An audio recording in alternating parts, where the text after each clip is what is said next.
Uh, Thank you for joining us for day 2 of PrivacyNama. We'd like to thank Walmart, Meta, Amazon, and Mozilla for the support for this discussion. We're also thankful to Access Now, the Center for Communications Governance at National Law University Delhi, CIS India, and ASCI as our partners for this discussion. Today we have an action-packed day. If you're a privacy wonk, we'll end the day with a session with 4 chief privacy officers who will talk to us about how they work within their companies across multiple jurisdictions with multiple regulations across the globe. We're going to discuss how privacy impacts competition regulation, given that data sharing is being seen as a mechanism for addressing tech monopolies. We'll discuss how governments are accessing data and how this impacts privacy. But to begin with, this is a session I'm very looking forward to. Renuka Sane is chairing a session with data protection regulators about how they view data protection regulations taking shape, how they view privacy regulations that are taking place all over the world, and what trends they're seeing, how they work with the industry, how they work with governments, with civil society, how do they form regulations, and what are their lives like when they're regulating for privacy. Without further ado, I'd like to hand over to Renuka to chair the session. Over to you, Renuka. Thanks. Thank you, Nikhil, and good afternoon, everyone. Many of us were disappointed when the data protection bill was withdrawn a few months ago, but we all know that that is not the end of the data protection journey in India. A new bill is likely to come soon, and the challenges on data protection still remain. Now, regulation is a space that is difficult in and of itself, and data protection and the complexity of questions around data protection and privacy make it no easier. I am delighted to have 2 people, though I think one of our panelists is yet to join us. But I'm delighted to have both of them, and Sharon for being here at the moment, and I'm hoping that Colleen joins us soon to discuss how actually, their lives are, and as Nikhil said, how does regulation actually happen. So to just give everyone a bit of introduction, Sharon is a professional leader of regulation and enforcement in technology-driven sectors. She's the head of the international affairs at the Israeli Privacy Protection Authority and is responsible for creating and maintaining strategic alliances with policymakers and regulators around the world. So I can imagine that that's a tough job, Sharon.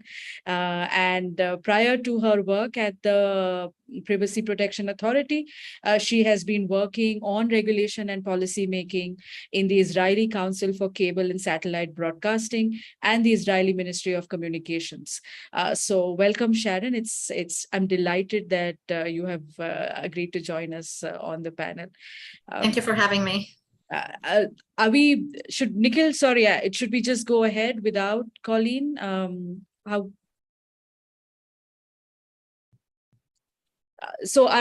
think I'll just introduce Colleen, just in case he joins a little while later.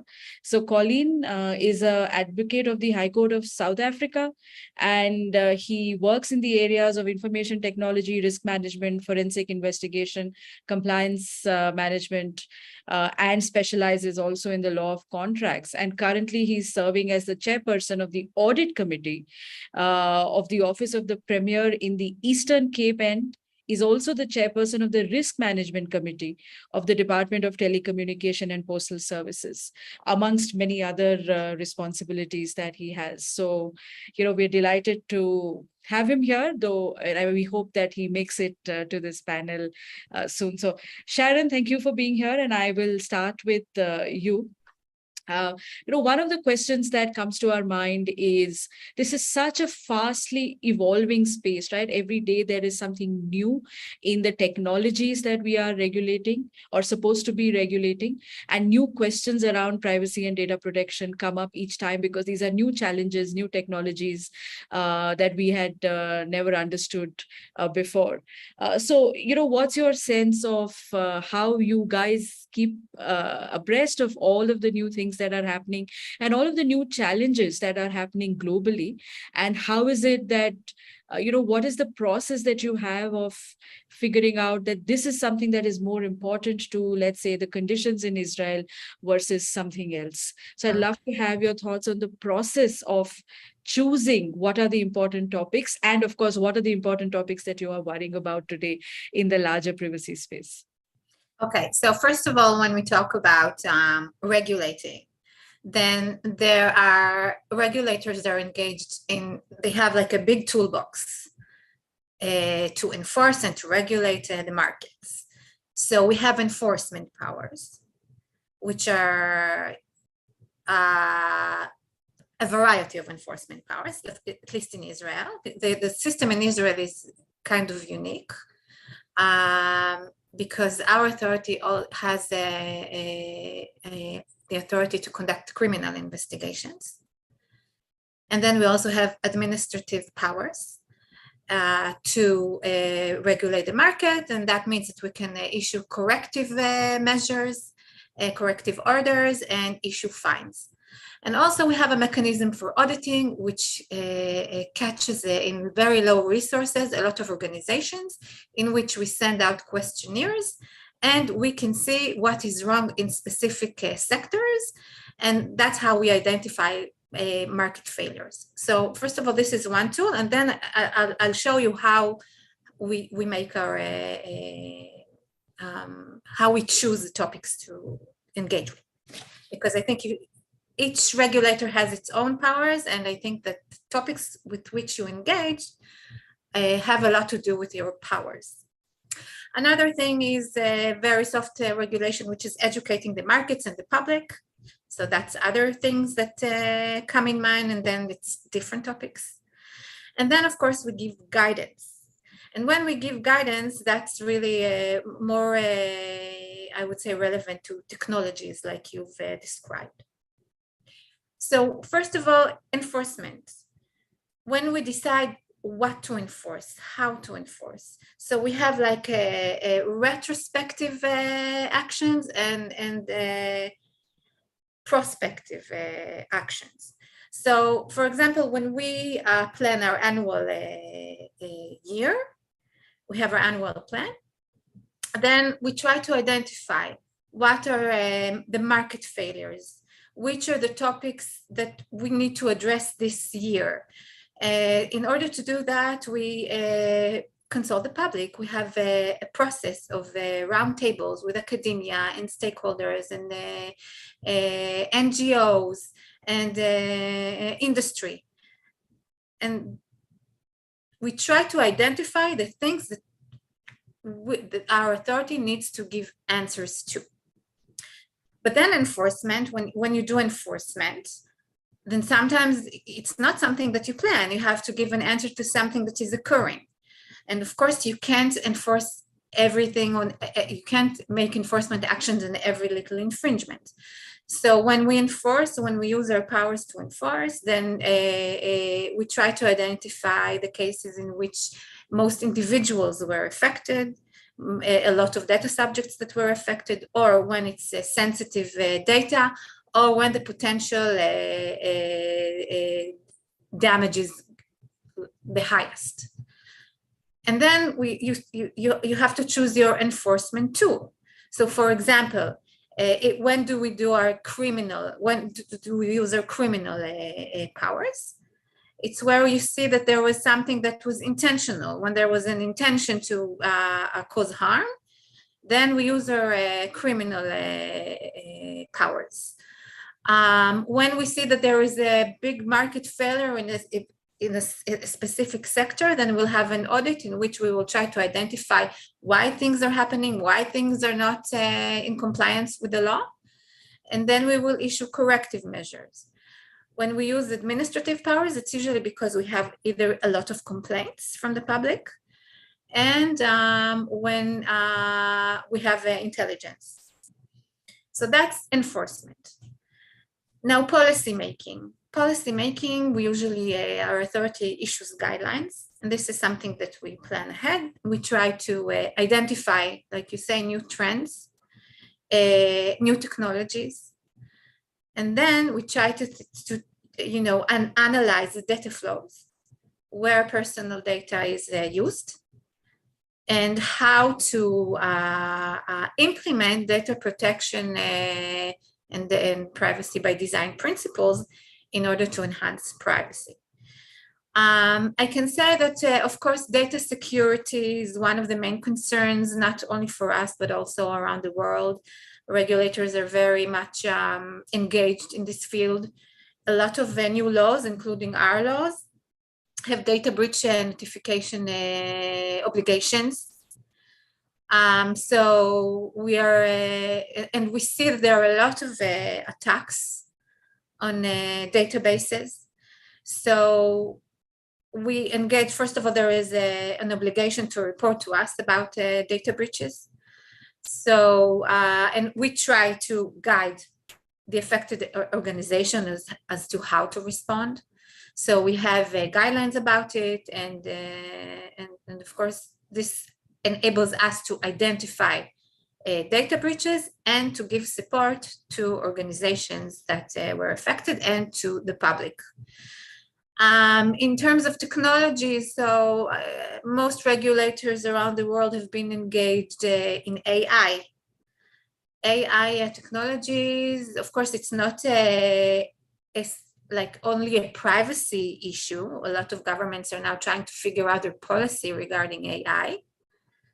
And you can see it around the world. Some privacy laws around the world even have specific provisions for AI and for automatic decisions.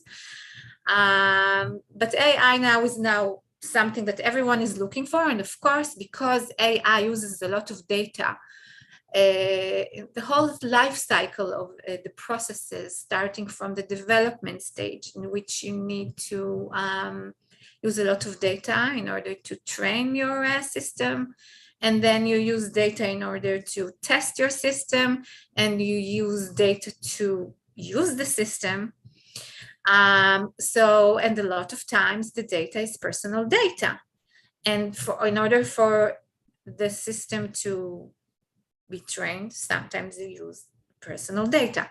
So regulators around the world are very much engaged in also in AI. I can say that in Israel now there is a committee that is intergovernmental committee that is now looking into it and trying to lay out the policy about AI altogether. So also it is our mission to advise the government regarding the privacy aspects of AI through the whole life cycle of the process. Another thing is health data. Okay, so we issued guidelines about remote health, for example, systems. And we educate the public also about how to enhance their data protection. Facial recognition is something that everyone is looking at around the world now, a lot of regulators. So also we've looked into this matter. We are now working on issuing guidelines about it. I can say that in Israel, there was a public debate about using facial recognition for law enforcement.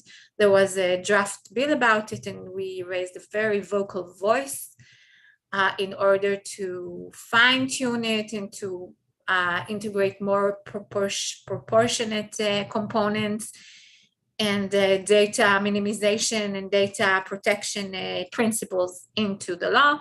At the moment, the law is not, at the moment, everything is frozen. So, but again, because we really raised the public debate about it. Another very important thing that we are looking into now is the privacy enhancing technologies. Privacy enhancing technologies like anonymization techniques and encryptions, and this is a very important component, first of all, for data security, because once you implement PETs, we call it PETs, privacy enhancing technologies called PETs, then first of all, you enhance data security and you minimize the risk of personal data being exposed or unlawfully exposed. And then again, in some cases, you enable innovation and I would say public welfare, because a lot of organizations want to use data for research or for other public good interests. So once the data is secured or anonymized, then you can even use it for public benefit purposes. For example, we talked about AI. So when you do AI, you need to use data for training the algorithm. But if the system, if the data is adequately anonymized, then you use it for the public good. You use it for innovation, yet you don't violate privacy. Okay, so regulators are also have to be, I would say, enablers, because we have to acknowledge the fact that most digital markets are data-driven, and we want to allow innovation, but but again, with enhancing privacy protection. And I can also say that privacy is a very important aspect in building trust in digital economies. So when we make sure that the privacy principles are respected and are implemented, then also this would build public trust in certain systems. So therefore, we always try to see, for example, new technologies or new environments, like, for example, blockchain. Now we're looking into blockchain. So you have to analyze, again, the data flow. You have to see where data, personal data is being used. What are the risks for data, privacy data in each technology, and how you can mitigate the risks. Now, we try to use a proactive approach in which we analyze the technologies ahead of time and find, again, the risks and give guidance as to how to reduce the risks for privacy. That's in the guidance section. That's wonderful. I mean, this is, you've given us a lot of information already, and it makes me want to ask you a few questions on, downstream of some of the things that you said. So, for example, one of the things that we worry about is the actual process of drafting some of these regulations. So, on the one hand, you said you're being proactive, and on the other, you are also responding to complaints or intelligence that you are gathering from the market. Now, in India, what we typically do is, let's say there's an issue, let's say it's facial recognition, or let's say it's AI, and there is a certain regulation that is put up on the website of the regulator for a consultation process. People are asked to give public comments, and then there is some process, a little opaque perhaps, on what happens to those public comments and how they actually get incorporated in the final regulations that the regulator issues. So I'd like to ask you, both these processes that you mentioned in terms of analyzing complaints or soliciting comments or being proactive, is there a process that you follow? And if you receive feedback on the draft regulations, is there a process you follow in terms of how you respond to those comments? Do you get back to the stakeholders saying, this is the reason why we accept your recommendations, or this is the reason why these recommendations will not work, and we're still going ahead and doing whatever it is that we had decided? So, do tell us a little bit about the process of regulation making, especially because in this space, so much is unknown. So if you're doing a formal cost benefit analysis, it's very difficult to actually put numbers to both the costs and the benefits. So we'd love to hear your thoughts on this. Okay, so first of all, maybe we should, when you talk about regulations, so first of all, maybe I will give a little background about the Israeli legal system. Okay, because regulation, some people will regard it as a law or guidelines. So we have, first of all, to identify the norms. So first of all, Israel was one of the first countries in the world to enact the Privacy Protection Act. Our Privacy Protection Act was enacted in 1981. So I would say that privacy protection is deeply rooted in our institutions.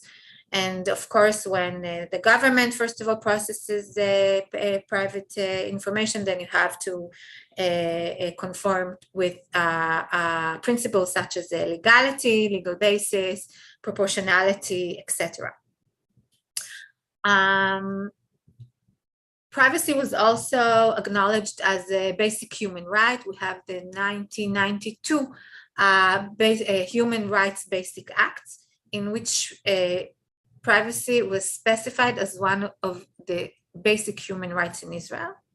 Okay, so in Israel, it's a human right. It's not just, a lot of countries enact now data protection laws because they want to confirm or to comply with other legal systems around the world in order to allow data transfers, global data transfers.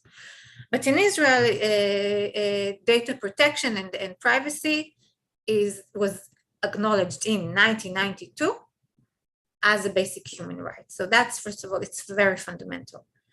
So that means that if, for example, the government wants to interfere with privacy, then you have to have like a good reason, and you have to do it in a specific law, and etc. So in 2018, which is, by the way, the year in May 2018, which was the month in which the GDPR came into force, we also published new regulations which derive from a Privacy Protection Act. Our Privacy Protection Act says that organizations need to protect data. And the law gave powers to the Minister of Justice to issue regulations regarding data security. So the data security, Israeli data security regulations that we've adopted refer to a lot of like new international standards regarding data security.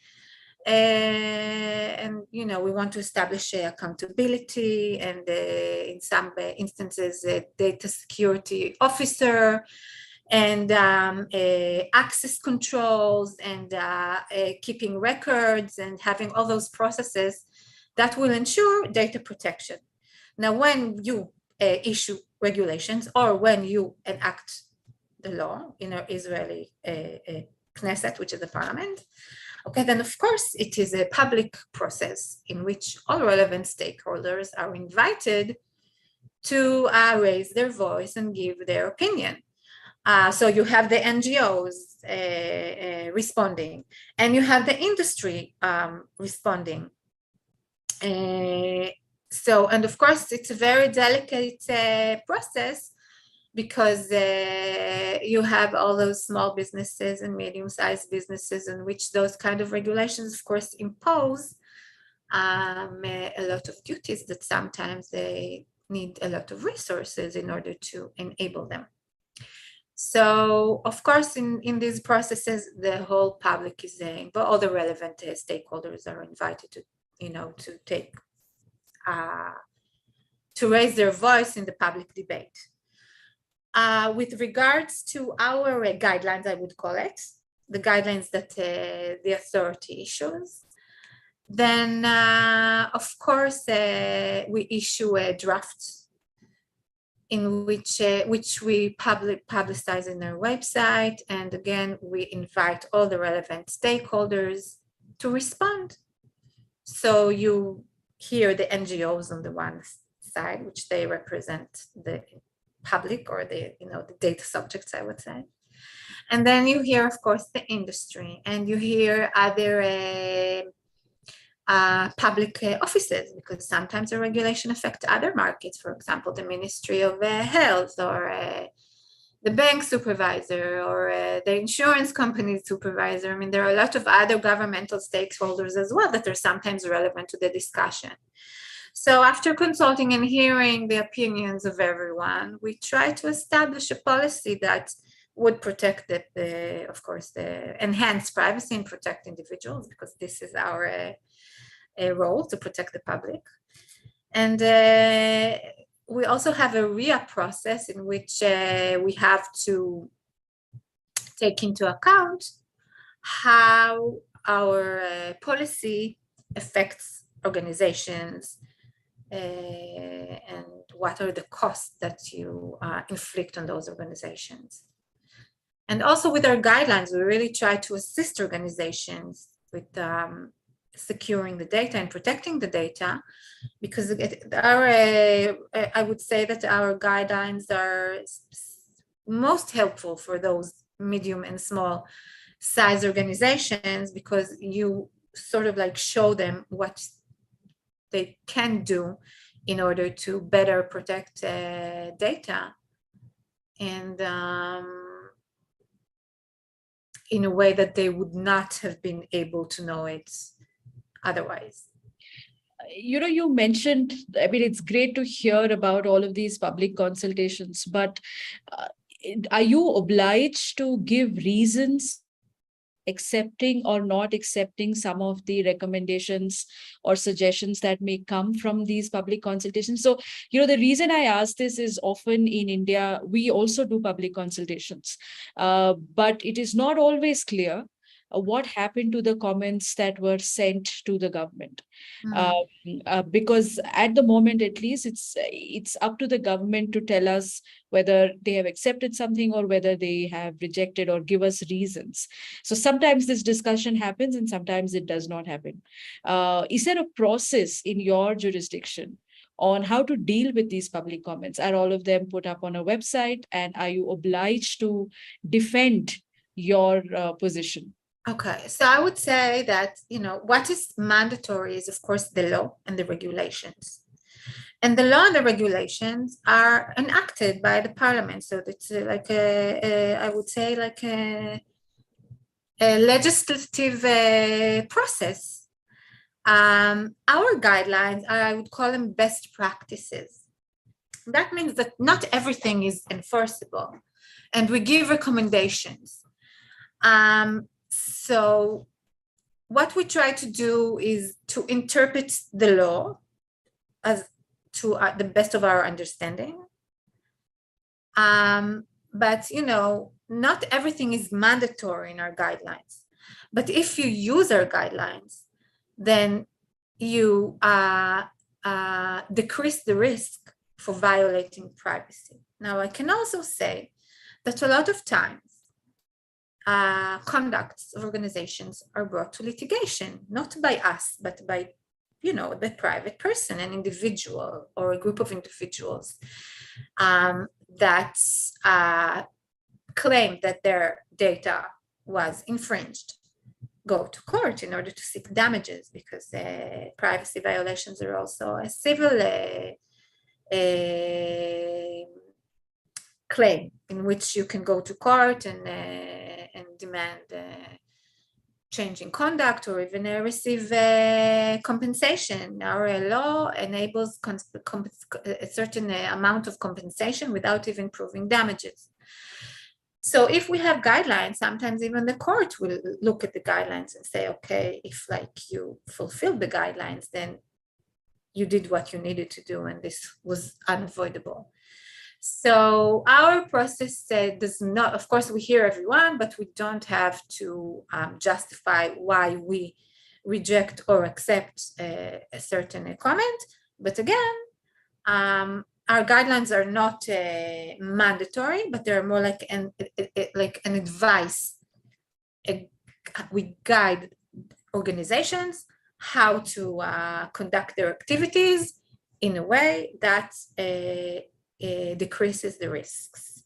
I think that's a very interesting distinction you make between regulations, which is a legislative process, and guidelines, which are voluntary. And I think that's an extremely important point. But that, I have two questions flowing from that.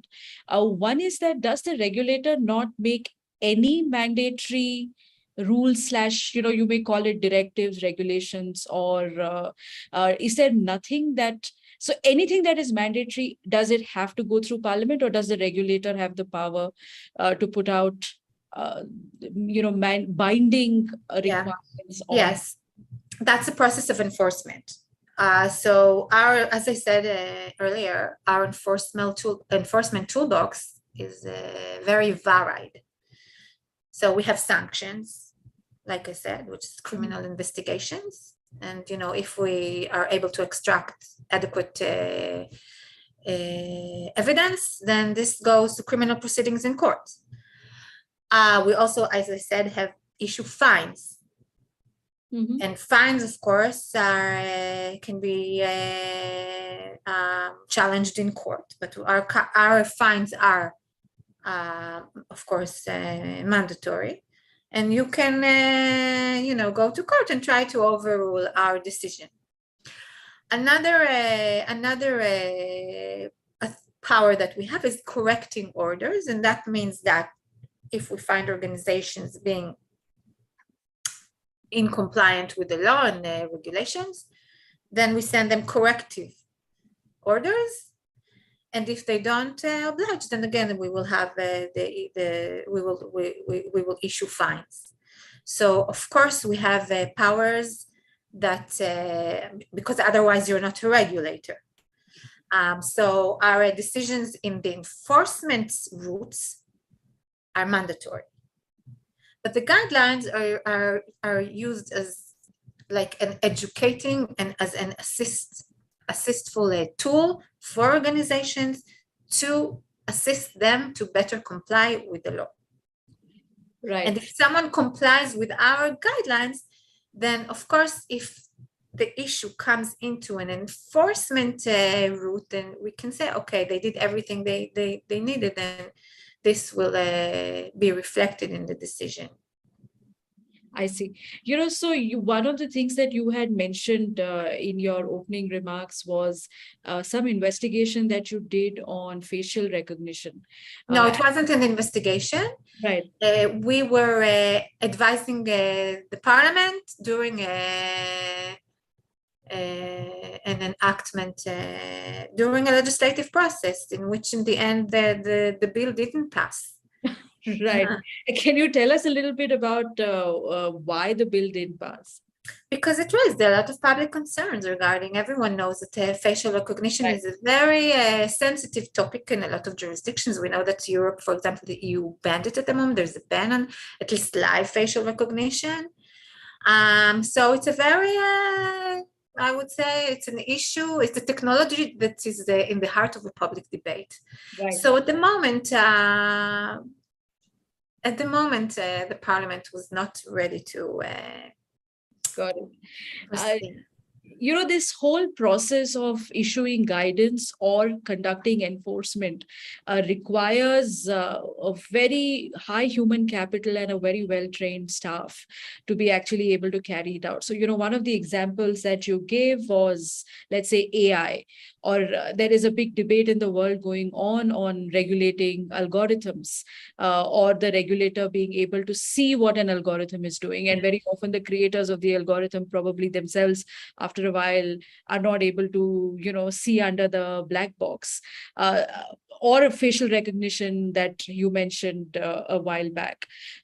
Now, one of the things we worry about in India, and let me tell you why I asked this question, is that as and when we enact a data protection law, one of our concerns is actually the ability or the human capital required to be able to regulate this sector, or all sectors really, because privacy is such a horizontal legislation. It will affect pretty much everything. What's your sense of how Israel built up the human capability to do these things? I know you said you started very early, so I'm sure that you've been doing this for many decades now, and so you're in a very different place relative to us, because we are pretty much, just starting out on the data protection journey. So I'd love to also hear your advice on how one thinks about training of people within regulators. Okay. And training of perhaps, and you said educating public was also one of the things that you did. So training people in firms on how to read some of these regulations, or how to conduct better privacy practices within their organizations. So I'll start with our personnel and the professions that, are, I would say, employed in our authority, and then how we assist the public. So first of all, when you build the authority, the data protection authority, then of course you have to look at your powers in order to see what kind of personnel you need, or what kind of professionals you need in your authority. So as I mentioned before, Israel is kind of unique. I think only Israel, UK, Ireland, and the Philippines have powers to conduct criminal investigations. So we need the forensic experts, because when you do criminal investigations, you need to produce evidence that is in the, that are, I would say, adequate to criminal proceedings. So first of all, we have forensic experts. We have a forensic lab, and you have to produce evidence from computers and databases in order to prove that there was a criminal activity going on, first of all. So that's one type of professionals that we employ. And also we have investigators. Now we have even people that worked for the police working with us. So that's one kind of professionals that we have in our authority. Of course, we need technical experts. And we need them, first of all, again, to produce evidence, electronic evidence or digital evidence. And again, in order to understand the new technologies, in order for you to understand blockchain, in order for you to understand AI, then, or privacy enhancing technologies, for example, then you need people with a technical background. And also because we regulate data breaches, so we employ data security experts. And their job is also to try to, we have a data breach notification obligation in Israel, but sometimes we try to identify leaks ourselves. So you need the data security experts. And also in order to analyze new technologies in terms of guidelines, and we use our technology experts also when we issue the guidelines, and we have we use them as well. And of course, we have a lot of legal personnel. Most of our employees are legal experts, me included. I'm an attorney. So the combination of attorneys and legal experts and technical experts is, at least in Israel, that's the combination. I can also say that abroad, for example, the GDPR, which enables to impose very high amounts of fines, then there's a lot of litigation now going on because of the GDPR in Europe. So of course, regulators in Europe now would need to produce good evidence if they want to impose those hundreds of millions of euros fines. So I can say that that's a trend even abroad now, that you have technical people that are doing some of the investigations and analyzing new technologies. So the combination is technological experts and legal experts, because again, you have to implement legal provisions. So that's a combination. Now, with regards to educating the public, that's a very important issue. We conduct a lot of roundtables, but also a lot of workshops. We have online workshops in which we try to better, explain our regulations and to assist markets with implementing data protection principles. So we also educate the public, and also we issue sometimes recommendations for the public to how to enhance their privacy, how to better adjust their privacy settings in their computers or their phones, and their sports devices, whatever. So sometimes we identify like trends, and we say, okay, do this and do that, and that will reduce the risk for your data. Wonderful. A very daunting task indeed. One of the things that you just mentioned was data breaches, because that seems to be your responsibility. But I would assume that there are other regulators in the ecosystem that are probably regulating their sector. So, maybe there's a financial markets regulator, or there is some other regulator in, let's say, the telecommunication space, or, many other spaces will have their own regulators. I could imagine that those sectoral regulators also have rules regarding, data protection or data breaches. Certainly the financial sector regulator would be very worried about financial data, banking data, etc. What kind of intersection do you see between a privacy regulator and a sectoral regulator when they are, kind of discussing similar topics? And let's say a breach happens, then what is the division of labor between the two regulators in terms of investigation or in terms of enforcement? Who does what, and are there formal processes through which this has been decided? So, are there MOUs between regulators on how this will be handled? What is the process through which this is decided? Okay, so first of all, we don't have a formal process, but of course, since most markets are now data-driven, then of course we intersect with a lot of regulators. We've had not only in enforcement, but also in policy making. We try to engage with other regulators. The most common trend when we speak with globally with regulators, and they also always focus on the collaboration between competition authorities and consumer authorities and privacy protection authorities. And we have this kind of collaboration because sometimes, your authorities overlap, but sometimes they can help you, because if your regulations, don't give you the power to, if you think that the other regulator can be, like, for example, more effective, then you would collaborate with them. So sometimes you can provide the evidence, and sometimes you can give, like, for example, in data portability, we had the issue of data portability in Israel. We don't have data portability obligation in our privacy protection law, but we have sectorial data portability obligations in some, for example, in the financial market sectors. Then so in these kind of areas, we give our advice. And we even gave a mutual opinion for Parliament in order to maybe enact data portability obligations. So this is one kind of collaboration.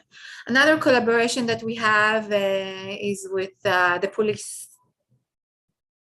Again, we conduct criminal investigations, but a lot of time we collaborate with the police. Sometimes they use us, sometimes we use them. Then you have to decide who leads the investigation. So it depends, for example, what is like the more dominant, I would say, infringement. Was the dominant infringement is privacy, or were other, I would say, misconduct was executed, and then the police would you have to see which offense is more dominant, the privacy or other things that developed by using infringed personal data. Another important, I would say, authority, and now we start to identify this trend worldwide, is the cyber authorities. A lot of countries now established authorities which are responsible for protecting cyber protection, especially in critical infrastructure. So sometimes we collaborate with them as well. So we also had issues with the tax authority, so you collaborate a lot. I can say that with regards to regulations, data security regulations, as I mentioned, we have data security regulations, but then again, in the financial markets, they have even more strict obligations. So they had their own thing, and we saw what is the delta between our regulations and the special markets regulations. So you said that there are no formal MOUs, but you find a way to collaborate with each other. But then I want to turn back and ask you, would it be better to have formal channels or MOUs, or does it work better if it's sort of, you're able to talk to each other and collaborate depending on the situation? Because I can see pros and cons of both approaches. So given your experience in one way of doing things, how do you see, or what advice would you have for people considering this trade-off? Well, I think that if something is not broken, then you don't have to fix it. Of course, if we'll reach that bridge, then we will try to figure it out. I can also say that we have regulations regarding data transfers between the public organizations. So in that respect, it also assists us to, or other authorities to, execute their powers. But it really needs to be on a case-by-case basis, because sometimes you overlap, sometimes you complement one another. So it really depends on the situation, I would say. Right. The toughest challenge in a data protection framework, really, and is something that we worry about a lot in India, is how do you deal with regulating government entities? Because governments also collect a lot of data.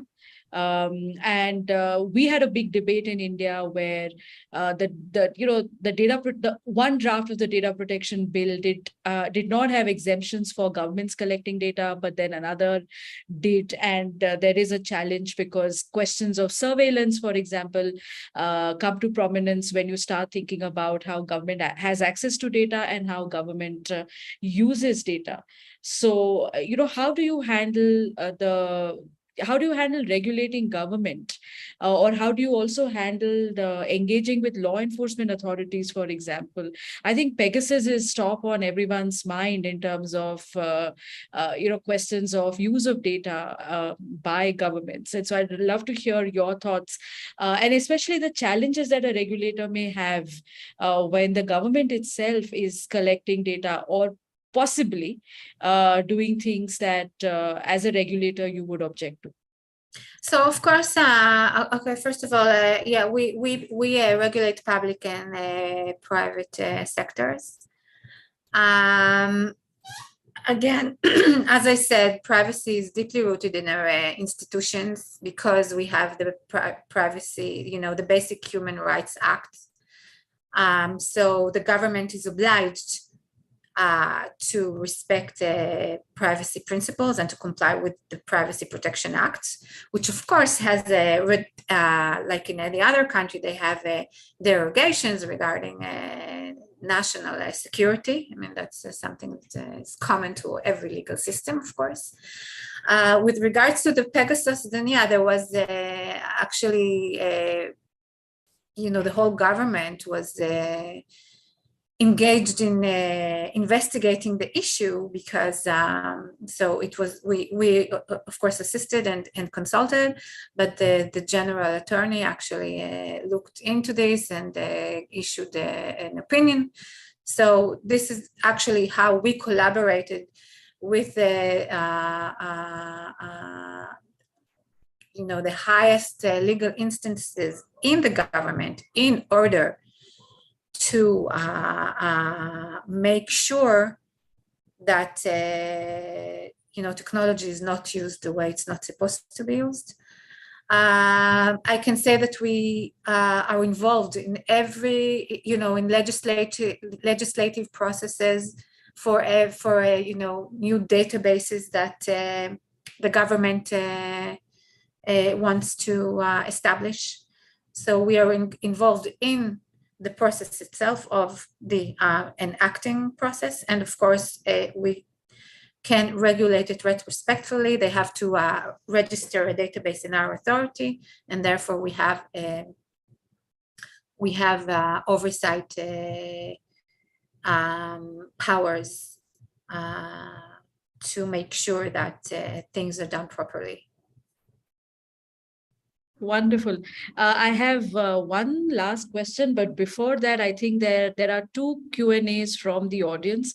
So, I think let's take those and then we can come back to our discussion. So I think Akshit is asking, how do you deal with the jurisdictional conflict with other regulators? How do you deal? So, like I said, we didn't really find like a jurisdiction conflict with regulators around the world or in Israel?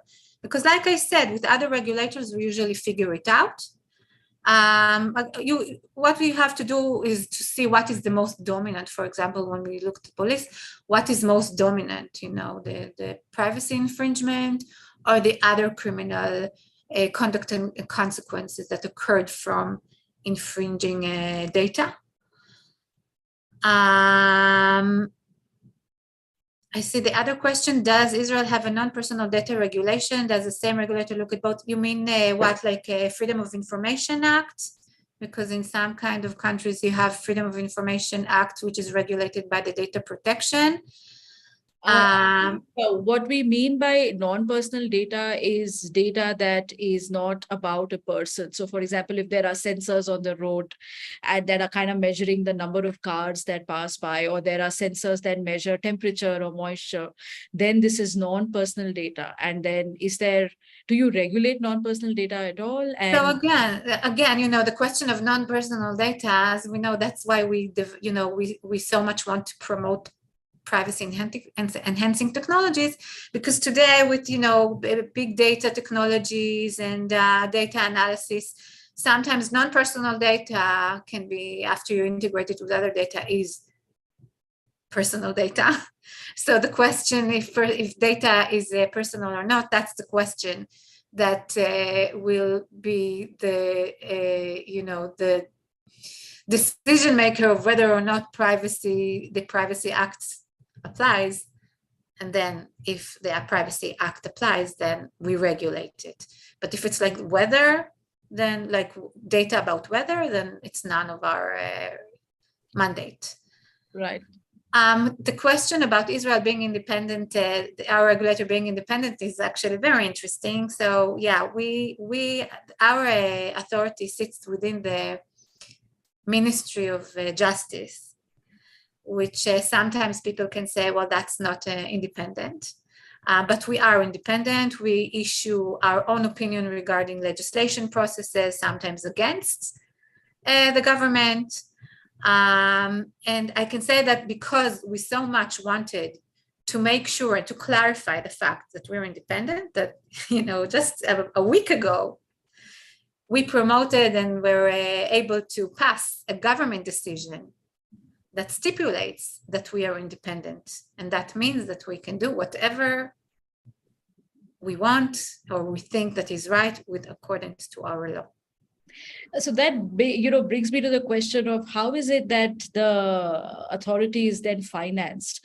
Because very often independence gets diluted either because the funding of the institution depends on the government, as well as the appointments to the institution depend on the government. So how is it handled in Israel? So the appointment is actually, we have like a professional, first of all, you have to fulfill conditions in order to be a privacy protection regulator. You have to have legal experience and relevant experience, or all of our DPAs have been, they're non-political, and there are non-political people sitting in the committee that appoints them.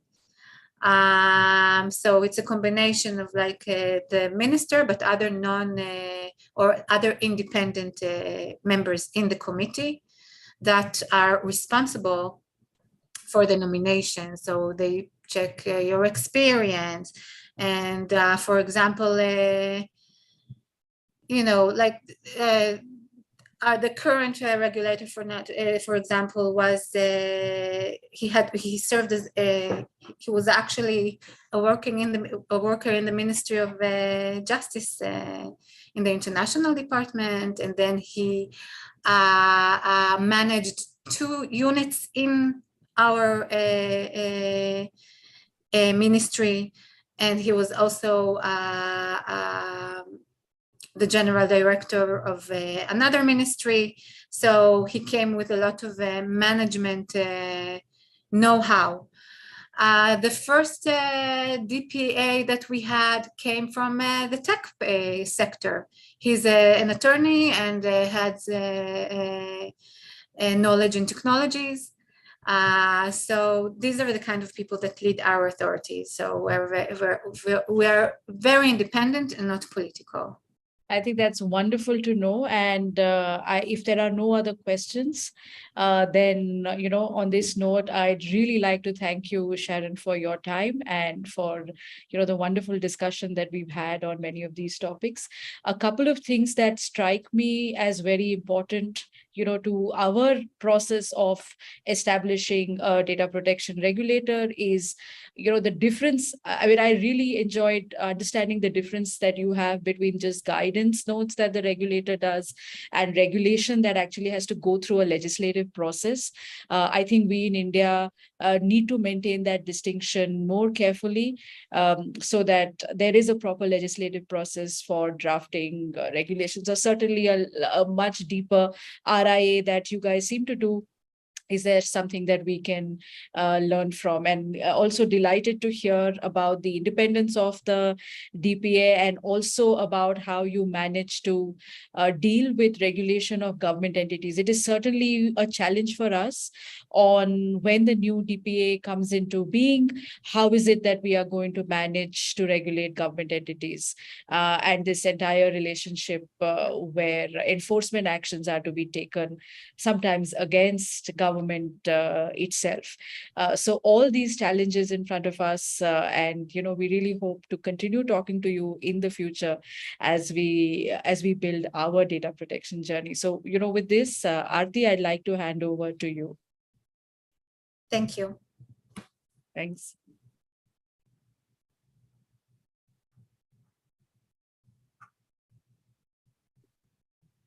All right. Thank you so much, Renuka and Sharon, for that wonderful session. It was amazing to learn so much about how Israel is approaching the data protection question. I'd like to hand it over to Aditi now for our next panel on government access to data. Aditi is our moderator, and she's currently a journalist at News Laundry. So Aditi, look forward to hearing from you and other panelists as well.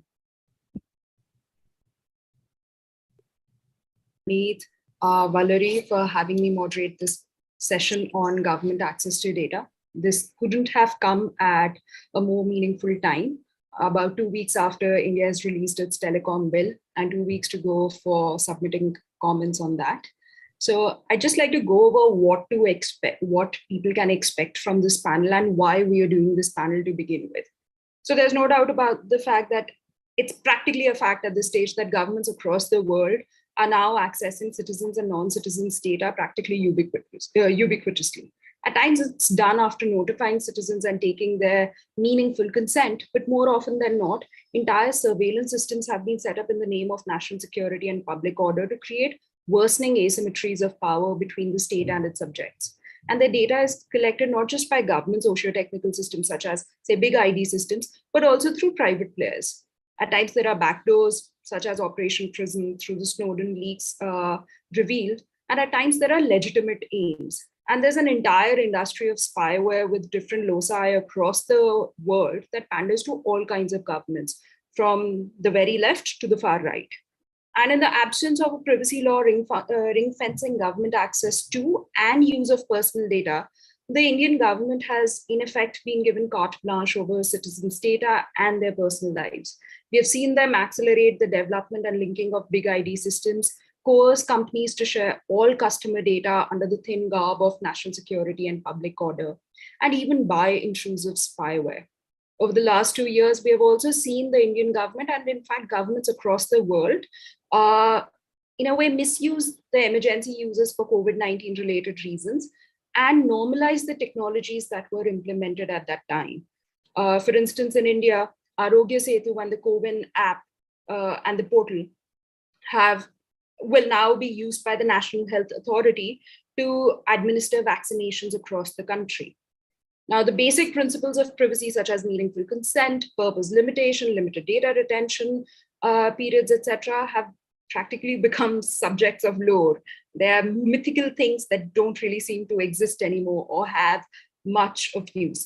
So today's discussion will focus on the reasons under which governments can and should reasonably access citizens' personal data, how it plays out in real life, and the steps that are needed to restrain governments across the world from abusing the kind of powers that they're given. For this discussion, we have Tanmay, Srinidhi, and Ayub with us. Tanmay is the Senior Litigation Counsel at the Internet Freedom Foundation and leads IFF's strategic litigation vertical in court matters related to privacy, surveillance, and online free speech. Ayub Kun is a Turkish qualified lawyer since 2019, and he completed his master's at the London School of Economics with specialization in information technology, media, and communications law in 2020. He's currently a doctoral researcher at KU Leuven Center for IT and IP Law. And he conducts his doctoral research on the intersection of cybersecurity and data protection law in the digital economy. Srinidhi Srinivasan leads the data practice at Ikigai Law. She advises the world's leading tech companies, startups, industry bodies, think tanks, and others on data governance. And she has worked extensively on global privacy laws and cross-border data transfers. So you can see there is a fair mix of people who have been working with the civil society, who've been conducting research at global level about how different legislations across the world work and how they advise private companies. And that also goes on to show how governments are accessing data, and not just through, as I said, through their own mechanisms, but also through private companies. So without further ado, thank you, Ayub, Tanmay, and Srinidhi. So first things first, what is the historical context of government surveillance or surveillance by law enforcement agencies in India? Tanmay, if you'd like to go over that. Yeah, sure. I think that the historical context is quite, if you understand governments and how they intend to retain power, it's a bit easy to understand in the sense that for as long as we have had governments and for as long as we have had law enforcement wings of the government, we have had governments trying to exercise as much surveillance and understanding of what citizens have been doing under them. Now, before the internet existed, a lot of this surveillance was done through registers, but registers would be physically kept at physical locations. It was difficult to copy registers and make copies and distribute them everywhere. It was difficult for data to be shared and transferred across not just branches of the government, but within the same branch of the government across offices, which is why you have so many government officials, etc., bodies, etc., whose just job title is registrar, because they're just sitting and taking care of registers. Over time, with the coming of the internet, a lot of this has moved to the digital space, which has created a very interesting set of challenges. And I only say interesting because depending on which side of this coin you lie, this is either just the best thing that has ever happened for law enforcement, or just the worst kind of surveillance that has ever been perpetrated. Which is where once all of those physical registers that are physically kept in physical police stations or birth and death offices, or company offices or land record offices, once they all become digital, it becomes very, very easy to access them, to share them, to search through them. You can just now Control F for my name, as opposed to finding out the register that corresponds to 1990, look at the page that corresponds to T, and then find out things about me, and all of those things. So as a result, we now have started seeing a lot of data sharing across government agencies, which you may intuitively think that have no business sharing data with each other. So for example, prison data is sought to be shared with courts, and court data is sought to be shared with prisons. Now, one of those two things doesn't make a lot of sense. This is under the draft vision policy that the E committee of the Supreme Court had released last year. One of those two things doesn't make sense. I can fairly understand if the government, if prison data is sought to be shared with courts, because that would sort of influence the justice delivery. But what is necessarily the need for all of court data to be shared with prisons? I don't fully understand it. There are many issues like this that I'm sure we'll get into. But I think I'll give it back to you now. Registers have always existed, whether they be at, say, police stations. They're also there at, say, in residential societies, where the entry and exit of every visitor is logged. So one of the questions I often get is, hey, what is the harm if this is being digitized? And you mentioned that now it's so easy for it to become searchable. But now that digitization is not only happening by the government, but also by private players. What's the impact of that? Tanmay, if you can address that, and Srinidhi, if you can add to that. Yeah, I actually think, and this is one of the great things about this panel, that there are so many diverse views here now. I was myself excited to hear Srinidhi's views about this. But the approach of private players is interesting, right? Because the government by itself doesn't have the capability to create an app and then monitor it, for example. And this becomes relevant a little bit more in the law enforcement side of things, where we've seen cases where police has been stopping people on the streets, stopping pedestrians or motorcycle drivers or whatever, or what have you, ask them to remove their masks, taking their photos, and then asking them to go on their way. And then the person turns around and says, hey, what's going on? What's the issue? They receive no answers. So we filed RTI requests, and we found out, generally asking about what the plan is. Do you intend to feed this through a software or a database? Do you intend to use facial recognition software on it? And from a couple of police departments, we've received the answers: A, yes. B, we do run it through a facial recognition software. I've forgotten the name. It's something, but there's no chance that was developed by that police department. So that gets contracted out. And then access to that data, who has access to it, what the boundaries are, what the ring fencing, for example, is, that's a little bit murky. That's all up in the air.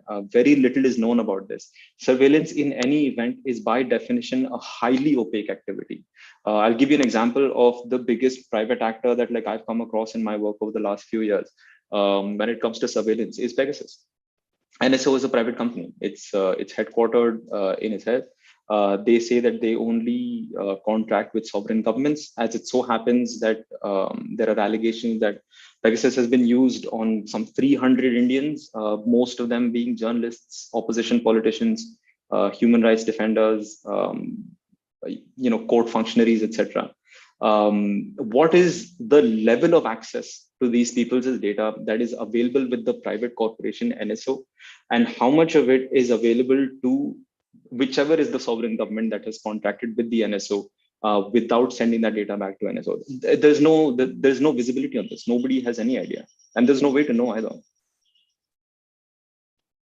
And Pegasus and NSO group. Yeah. That's one of my favorite topics. Too heavy for the beginning, right? Yeah. It's beginning heavy, but Srinidhi, over to you. And if you can also go over the kind of laws that are used by the Indian government to access citizen data.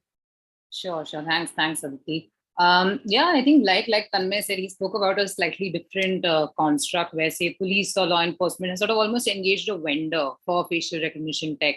But there's another facet, right? Like when businesses collect data for their own purposes, for business purposes, to provide a product or service or platform to improve their product, to market them better. Then when a law enforcement agency or a government department comes to them to ask them for access to that data, which could be for several reasons. One is just if it's just public service delivery, better governance. That's sort of one reason. But the other more commonplace reason is law enforcement purposes. When the police is in the course of an investigation, you require access to certain data, or for national security, or for public order, various sort of those limited set of those set of purposes, and you seek access to data that is available with third parties already, which would have been collected for a different purpose, for a business purpose. Typically, then what are sort of the avenues available to businesses also? How do they respond? Because more often than not, and I think we've seen this recently in the Razorpay instance as well, where Razorpay got some flack for sharing data about donors in a fairly wide manner with government agencies. But really, what are the avenues available to them also? There's a plethora of laws in India around which sort of enable different kinds of governments to share and access data from third parties. There is the CRPC, the Code of Criminal Procedure, and Section 91 requests, which are fairly ubiquitous and very wide framing as well. It says if a document or material is necessary or desirable for the purpose of an investigation or a trial, then the summons can be issued to a particular individual or to a particular company, and they're sort of bound to comply and bound to abide by that request. There is the IT Act framework and the interception rules under it, which do provide certain checks and balances in terms of who are the authorities that are sort of competent to issue these orders, some level of oversight through a review committee, through a review mechanism, some even limits around duration, but questions have been raised around how independent is that oversight committee. So multiple different laws, and often, I'll answer from the business lens. When you get these requests, it's kind of natural for them to also err on the side of caution, because the law also doesn't allow a lot of leeway to perhaps object or to challenge these requests. Really, also we've seen this kind of vary among organizations and what sort of ethos or philosophies they have around privacy. Increasingly, although this is anecdotal, I wouldn't say there's been like some massive change in how organizations also view privacy, but we do see increasingly privacy being seen as a way to build consumer trust, like with the Razorpay instance, other businesses as well. If you say you're protecting and safeguarding consumers' data, you are sort of duty bound to, at least take some measures to be able to, safeguard it entirely, sort of end to end.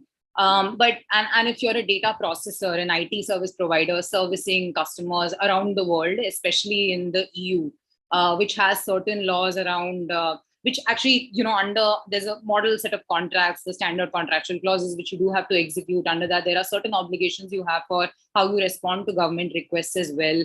Really depends on these factors also. We do see some organizations at least trying to think of questions around, is this coming from the right authority? Do they have power are they sufficiently empowered under, say, the IT interception rules to issue this? Kind of place the request within the construct of the legal framework under which it is issued, and what are the contours of that? What are sort of the checks and balances there? Is it coming from an appropriate channel? And there are, the law doesn't set out a lot, but say under Section 91 request, there's this guide that the MHA had come out with, which says that it should, at least the notice should mention the name of the police officer, case number, some brief summary of the background of the case. I don't know how many sort of businesses actually evaluate that, but that's some sort of anecdotal instances, at least, that we've seen where you place it within the construct of the law, see what sort of leeway you might have there. But yeah, by and large, I think you'd rather err on the side of caution if there isn't much within the law itself. I'll pause there. Of privacy law or a data protection regime, a notified privacy law, that is there any obligation on the companies to actually try and maintain that kind of a relationship? Because there were two things that you pointed out.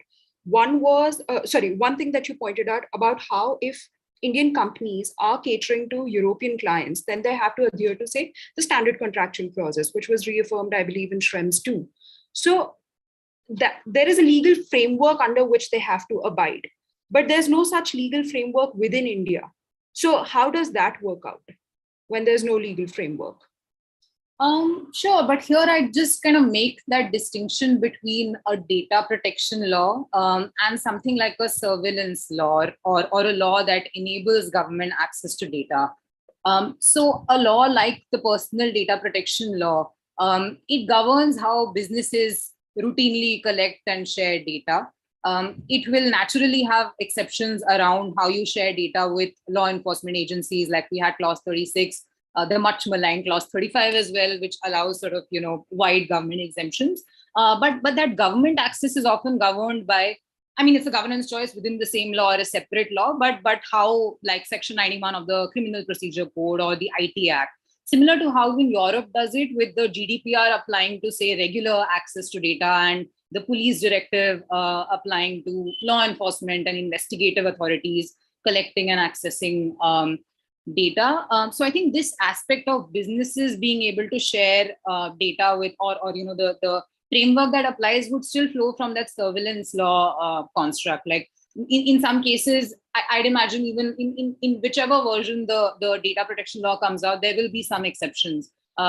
Because for law enforcement purposes, you simply cannot say that the business will go back to the individual who's accused of a crime and get their consent, right, for sharing data with law enforcement, because it's sort of antithetical to the idea of an investigation altogether. So yeah, I just kind of make that distinction. But I will say though that something like if you're accessing data for routine purposes, issuing a health benefit or a subsidy or any other, issuing a ration card, driver's license, any of those, then I don't necessarily see a rationale for exempting the law entirely, which is what seemed to be happening, which would have been something that could potentially happen through something like a clause 35 of the data protection bill, which would allow government to exempt its agencies from application of the law, which is the more routine data collection. If I remember correctly, there was also clause 11 or clause 12 that dealt with data processing without the need for consent, which allowed for government services to be exempted from seeking consent.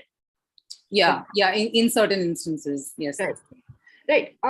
So, I want to come to you and find out from you, what are the laws that are there in Europe that allow for government access to data, and if there's a difference between, say, the GDPR, which is the privacy regulation, versus a surveillance regime that would allow governments to access data.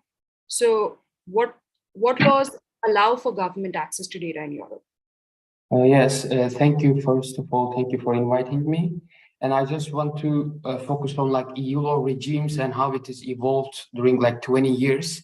And we can divide into like two with respect to surveillance regimes at the EU level, especially from the case law. The first one is like surveillance by European governments and how the EU law should allow or not. And I would like to discuss like data retention regimes. So basically, there was like an EU directive about data retention regime that imposed responsibilities on telecommunication service providers to retain indiscriminately and general retention of traffic and location data to prevent and combating serious crime, national threats, and public security reasons. But then in maybe more than 7 or 8 cases, European Court of Justice clarified how and to what extent government can access to this data. At the first place, to what extent governments can impose obligations on telecommunication service providers or other IT service providers, internet service providers to retain this data. I think this is the main distinction how European Court of Justice try to incentivize governments to create legal frameworks. The distinction is that the European Court of Justice clearly states that even imposing responsibilities on telecommunication service providers to retain location and traffic data is a serious interference with fundamental rights. And it requires itself independently a justification. So we are not talking about the access to data. That's the analytical distinction the Court of Justice do, I think, in a very good way, and to ensure this protection, because if the data is retained, it will be used by government authorities for sure. For that reason, it first tried to preclude national laws that allows general retention of traffic and location data. And numerously, European Court of Justice states that even location and traffic data, because is a general distinction in telecommunication law, like content data, the content data, the communication itself, and the metadata, like the whom we speak with and where we speak with, and these like IP and other the cell data that shows our location. And European Court of Justice underlined that location and traffic data is itself should be should be protected like the content of communication. For this reason, it always says that it is illegal to impose responsibilities on telecommunication service providers to retain traffic and location data, even for combating serious crime, preventing serious threats to public security, and even for national security reasons. You can't say as a preventative measure, I want to underline this, as a preventative measure, without any doubt about threat to national security, you can't say to telecommunication providers, you should retain all data because we will need it then, and we will need for sure. They can't say that. And it creates like a hierarchy between the different public interests. And the European Court of Justice affirms that national security is at the highest. It's like for national security purposes, you can have more intervening laws that requires, but it only requires for some specific and foreseeable threats. So you can't say we will do it every time and always, but the governments should show that there is a foreseeable risk to national security, and there should be judicial review and other procedural safeguards to ensure that it is not abused. And also it creates like for serious crime purposes, you can use like targeted retention and location data. So it differs a lot, and it creates like within these 20 years, especially within these 2-3 years, it's invalidated, and it found that like, for example, in September, it found that German law is like in its current version is not compatible with the EU law regime because of the right to privacy and personal data protection. And I think personal data protection, at least at the court level, works very well. And maybe I can just, if I can leave the floor to you, but if there is any specific question that you want to extend, I'm happy and I'm here to respond. Thank you, Ayub. You pointed out that there was an EU directive that basically tried to impose a longer data retention regime as well as a wider data retention regime on TSPs. So can you give an example of what all TSPs include? I ask this because in India, there's currently a telecom bill where the definition of telecommunication services has been expanded to such an extent that even an email service provider becomes a telecommunication service provider. Whereas the earlier definition perhaps suggested that it would only be, say, your literal telecommunication service provider, such as, say, a Vodafone. So if you can expand on that. Yeah, as far as I remember, I think it's for this specific e-privacy directive, it was directed to telecommunication service providers. But like as this like EU directive, it provides a little bit leeway for national states to maybe further impose this kind of responsibility. But this directive was invalidated, I think, in 2013 or 2015 by European Court of Justice. Now there are many national laws that already implemented this directive, and most of them was also referred to European Court of Justice to interpret whether it is compatible with EU law or not. But in general, we saw that like Belgian law, French law, German law, and Irish law all found incompatible with this regime. So the issues also, the scope of the addressee of this regulation is important, but European Court of Justice make it clear that, as long as it is location and traffic data, because it comes from e-privacy directive, which is like lex specialis of GDPR for telecommunication sector specifically. And it says that as long as it is traffic and location data, you can't impose like general and indiscriminate retention of traffic and location data. For example, in the last German case, like German law, Germany tried to like limit itself. And it says, for example, we don't retain the content of communication. We don't impose the responsibility on data regarding internet pages accessed. So we don't we specifically impose operators that they should not retain the data for like psychological services and for specific connections, for some vulnerable people and this type of communication. But even for that, for example, also there are like 4-week safeguards. German law states that these informations will be indiscriminately retained for 4 weeks, then it will be deleted.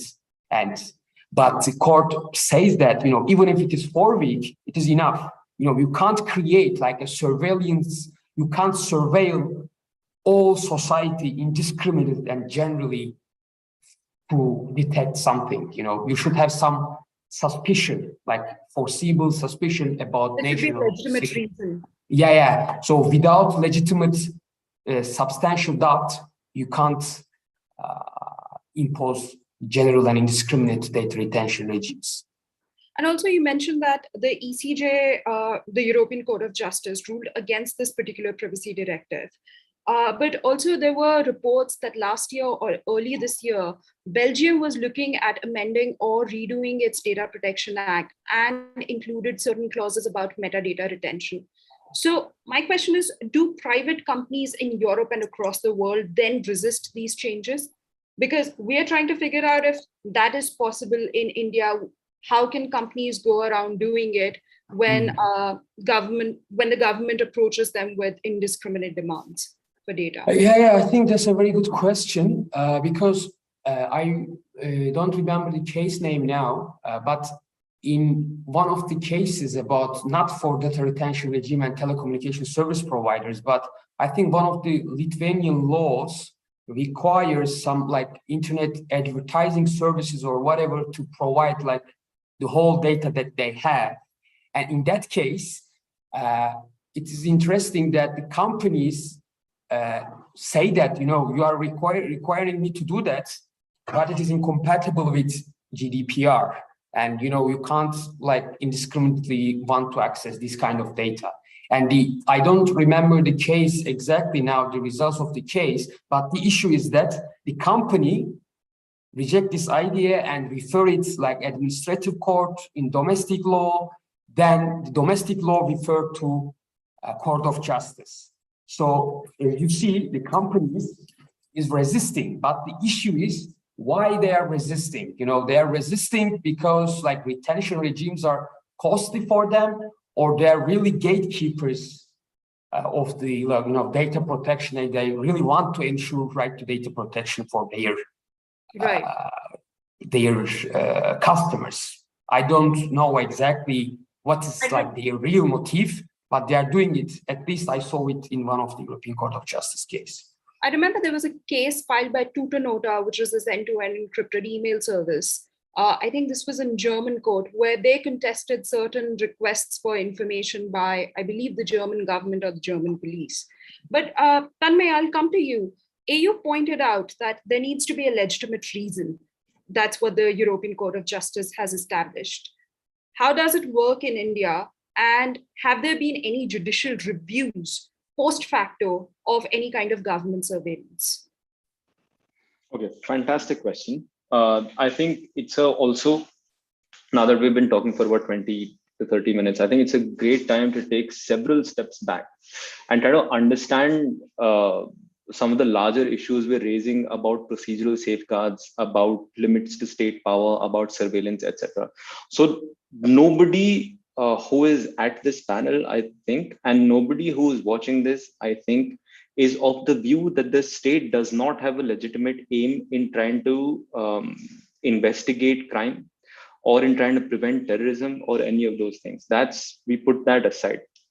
One of the things is that there will be circumstances in which the government requires to be able to undertake surveillance activities. I think most people will agree with that. What I think where the problems begin is that we don't have adequate procedural safeguards for what happens when the government starts doing surveillance in issues that don't fall in that.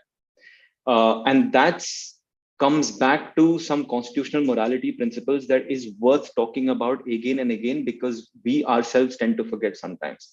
So currently, the reason why we are seeing a trend of every action, and there's lots, there's in every aspect of our life, there is some data gathering exercise being undertaken by the government. There is AgriStack for farmers. There is the UHID for health data. CoWIN and Arogya Setu form a part of that. There is FASTag for all of your movements and your road and highway data. There's Aadhaar everywhere, right? Not a lot of these have a lot of procedural safeguards for this data sharing and data, what is to be done with it, etc. IRCTC tried to float a tender to sell customer data, right? So all of these things keep happening on a near monthly basis. The reason why I keep harping on procedural data is because currently the implication is, no, we are going to use this from the government. No, we are going to use this for your good. Just trust us. But I'm not supposed to. The citizen is not supposed to trust their government. In fact, a democracy can only work if the citizen is not expected to trust their government at all. This is the one and only reason when we in 1950 gave to ourselves, we the people of India give ourselves our constitution, we put in fundamental rights. There is a reason why the fundamental right to free speech exists. There's a reason why the fundamental right to life and due process exists. There's a reason why that includes the fundamental right to privacy. It's because you need to have these things written down, because you're not meant to trust the government. If you think about me as an individual citizen, the sort of power I hold in my life, and I'm one of the privileged ones of India, versus the sort of power that the government holds over me, that sort of power imbalance is absolutely massive. I mean, the mind boggles at the sort of things that the government is capable of doing vis-a-vis me with just by the sheer resources that it has access to, versus what I can do to damage the government, which is basically cast a vote once every 5 years, right? So what we are seeing now, there is a trend that we have all been noticing of every single action that pertains to data gathering, data storage, data collection, data sharing, does not have any of these procedural safeguards. Now, one of the things that Srinidhi had pointed to earlier about the e-surveillance, electronic surveillance measures, that's under the 2009 interception rules, a similar regime is under Rule 419A of the Telegraph rules, and they do have some procedural safeguards. And Srinidhi admits fairly that some people question whether those safeguards are enough or not, but at least they exist. I will admit fairly that at least they exist. Today, for what is happening with the certain directions, for example, if anybody's seen them, certain is India's computer emergency response team. And I have hundreds of examples like this. It's the computer emergency response team of India, which has in April of this year, released a set of directions that require all service providers, intermediaries, ISPs, hosting providers, everybody to log all user data for 180 days and maintain it, right? What is the procedural safeguard to me other than stop using the internet? Nothing. Now, what the certain has basically done is that it has made it mandatory for, let's say, Airtel to log all of the activities that I conduct on my internet connection when I'm using Airtel. Airtel is responsible for storing it for 180 days. Whenever certain decides that I want to check out this data, Airtel is required to pass this data on to certain. What happens to certain then? How long can certain keep that data? That is not in the directions. Who can certain?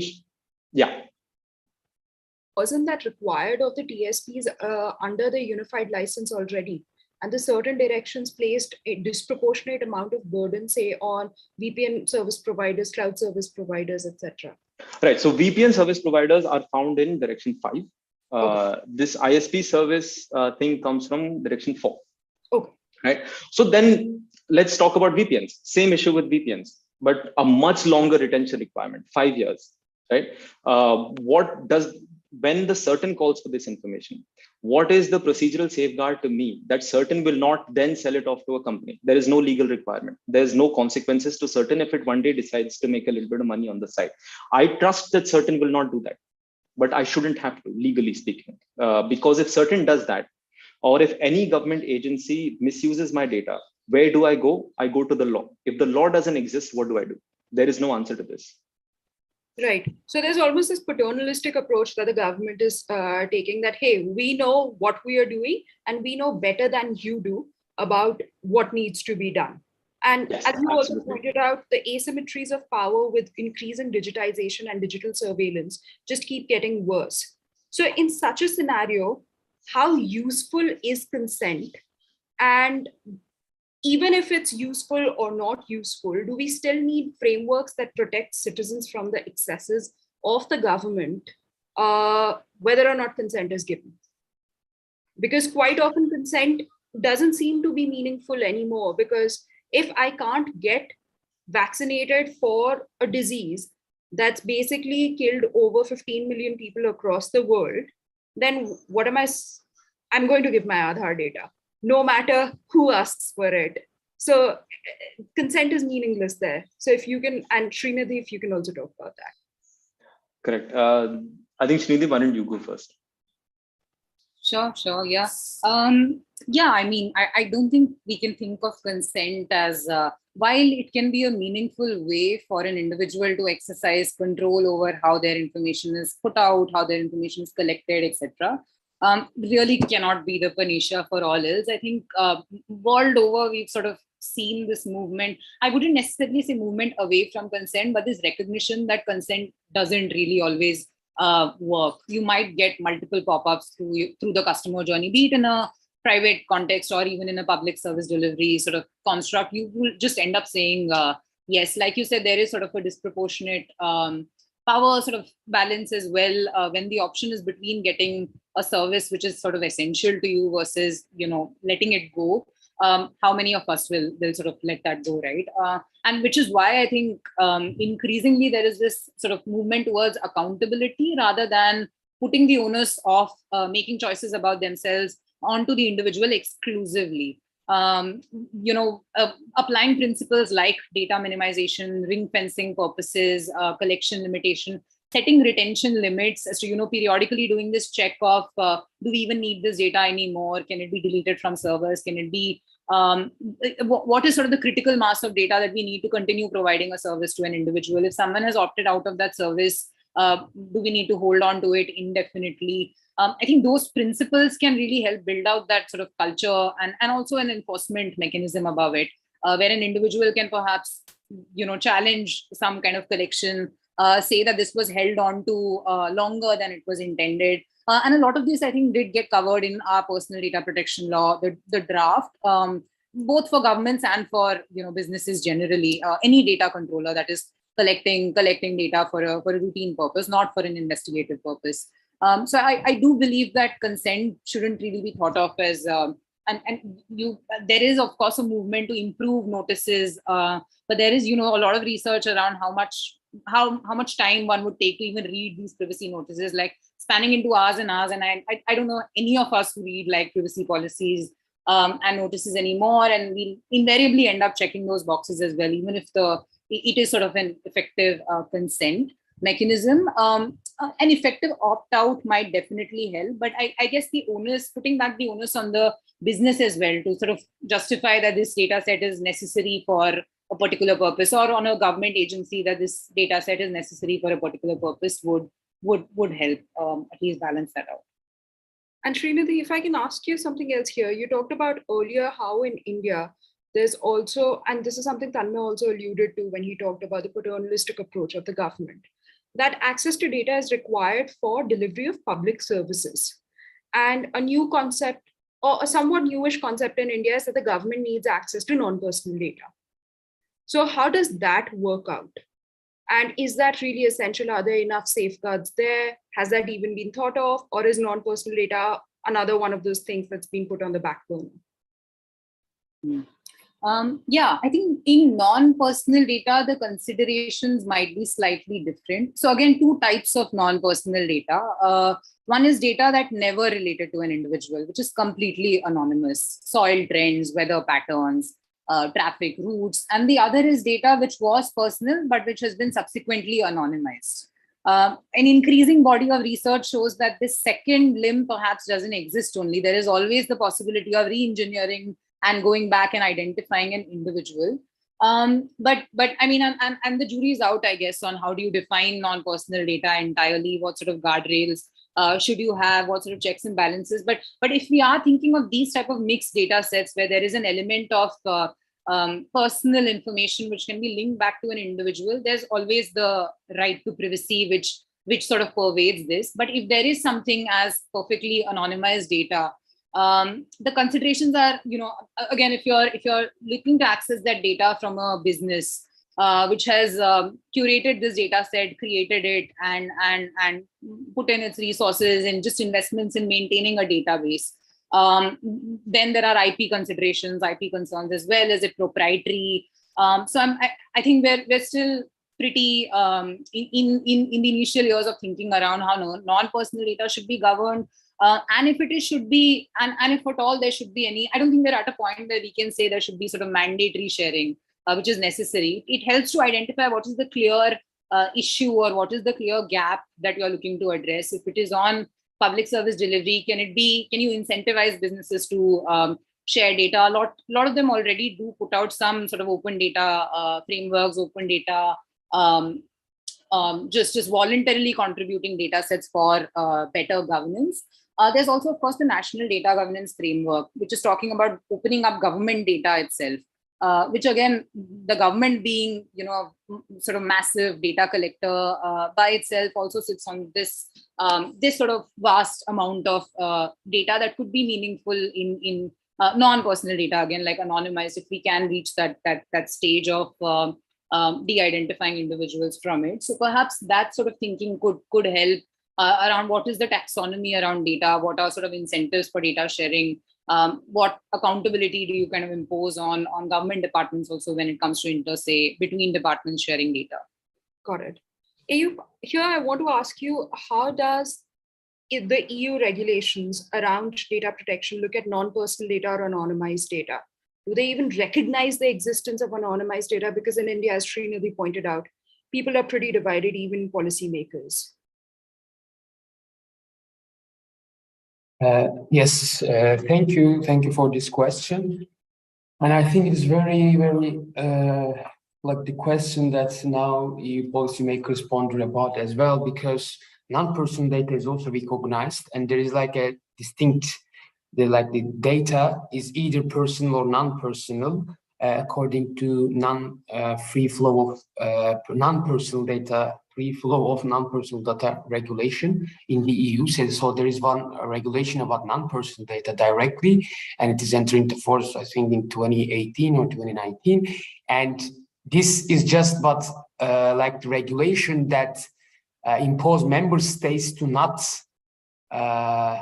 localize the non-personal data. So it allows the free flow of non-personal data among member states. So it was the objective of this provision, and there is all the discussions that Serenity discussed about, like the personal data set, the data set that includes both personal data and non-personal data. And as long as there is a link with person, there's like with person, it should be considered as a personal data. So, and also, especially after the EU data economy strategy, now at the EU level, they also start to regulate non-personal data, but for specific purposes. For example, in last EU Data Act, they approach the issue from the IoT context. So it doesn't include all non-personal data at the EU level, but it focuses on IoT data and how this data sharing should occur. And there is also like restrictions on transfer of non-personal data, and it mimics the provisions of the GDPR generally. And we can see this tendency also in EU Data Governance Act, which is officially approved by the European Parliament and the Council of European Union, and I think it will be entering into effect like 2 years later. In that provision, in this regulation also, it clearly distinguishes between personal data and non-personal data. But when it comes to data transfers, it mimics like adequacy decision and data transfer mechanisms. I don't exactly work on these issues, right, but I am aware that, you know, like the non-personal data is now new personal data. I would say like as a hot topic and EU regulated, but from the data sharing perspective. So they don't really concern about other issues like the other like interest, but they try to reduce the market barriers, because the data has like in some companies, they try to incentivize data sharing for data economy. We actually have a comment from someone in the EU. This is someone called A Bob, like A.Bob, not like Bob. But they say, hello from the EU. Here, personal data is kept separate from aggregated data always. In fact, the EU has recently renegotiated data transfer with its closest ally, the US. And finally, the Americans have bowed down to the EU norms. So that one's there. I just think that we should address a few audience questions. We have one question from Brinda Lashkari, which is, what is the legal governance framework for municipal authorities collecting and processing personal data for e-government services? I think we addressed this to some extent, but Srinidhi or Tanmay, if you want to take that. I think we've addressed that with public delivery of services. Sorry, delivery of public services, either can stand. Srinidhi, if you want to. Yeah, go ahead, Srinidhi. Yeah, actually, you know what? I don't know the answer to this question. For routine data collection, under what? Because there are like 200 plus laws in the country across, say, health, financial sector, securities market, downstream regulations, directions, and it could also be that it's sort of, you know, an order that is issued. Even statutory orders would be law for the purpose of the Puttaswamy sort of test on whether it's backed by law, whether it's necessary and proportionate, or not. So I actually don't know the answer to where sort of you derive this power of collecting data for providing municipal services. I don't know, Tanmay, if you want to.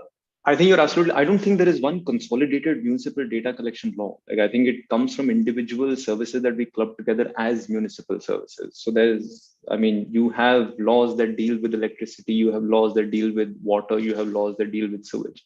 And the data collection powers would be a small provision in all of those service provision laws, which could just as well be office circulars or office memorandums, something as obscure or non-publicly available as that. I think that's really it. But Aditi, you're absolutely right. I think we've discussed it in a fair bit of detail about the public delivery of services. Got it. The next question is from Yaqub Alim, which is about the Razorpay controversy, where Razorpay disclosed the financial transaction data details of the Alt News founder and the company to a law enforcement agency. There were questions whether Razorpay could have meaningfully objected against this direction. Law enforcement agencies are legally authorized to access personal data without consent under the SPDI rules and CRPC. Is it possible under the regulation for a body corporate to deny such request issued by the government agency? And do you think it is rational and it would be a balanced approach if there is any judicial or independent oversight over such request issued by the government agency? Srinidhi, if you want to take that one. Sure. Yeah, I think this one also we did discuss a little bit earlier on just what are the parameters of the law. And I believe at least from news pieces, if I recall correctly, Razorpay had said this was under Section 91 of the CRPC, which is a fairly wide framing. It says police can issue summons for any material which is necessary or desirable for a trial or investigation or proceeding. So I'm not sure how much leeway they sort of have to challenge it. I do understand there are some guides around what this sort of request should cover, but by and large, my understanding at least is that these are treated as fairly, I mean, these are diktats, these are mandatory. I'm also just trying to recall, I think there are some consequences for not responding to a omission to produce a document. I think if a public authority compels you to do, might actually be an offense under the law as well, under the IPC. So there are those consequences as well. So businesses would tend to err on the side of caution. But Right. I guess we've also seen instances where if it's an interception request and if it is made under section 91 of the CRPC, perhaps you have room to at least ask that the right authority comes to you. Do you know But of any such instance where this has happened? I can't quite Sure. recall or comment. But yeah, I mean, if it is a completely if it's say for traffic data, again, it's a separate body of law. If it is under the PMLA, the ED has certain, but if some other authority or an officer below that rank is seeking it, perhaps you have the ability to at least ask those questions. But if it is within the remit of the law, I mean, there is a law that sits on top of all of this, and which is the Supreme Court's decision in Puttaswamy, which the three-part test that it must be, any order of a government must be backed by law, it must be necessary for a legitimate aim of the state, and it must be necessary and proportionate to the aim sought to be achieved. But whether a business can make that assessment, I don't believe so. I mean, you fall back to what the actual legal provision under which an order has been issued for this. So you used a very interesting term for a Section 91 request, which is a diktat, that companies more often than not do not have any choice but to comply if they want to continue functioning, if they want to not bear the consequences of non-compliance. Section 69A blocking orders are also considered diktats that way. And Twitter has contested them. Facebook in the past has contested them in the Calcutta High Court. Two individuals, Shreya Singhal and I'm sorry, here Tanmay can probably pop in, but Mr. Thakur, I've forgotten his first name. Tanur Thakur. Yes. And the other one you're thinking of is Sushant Singh.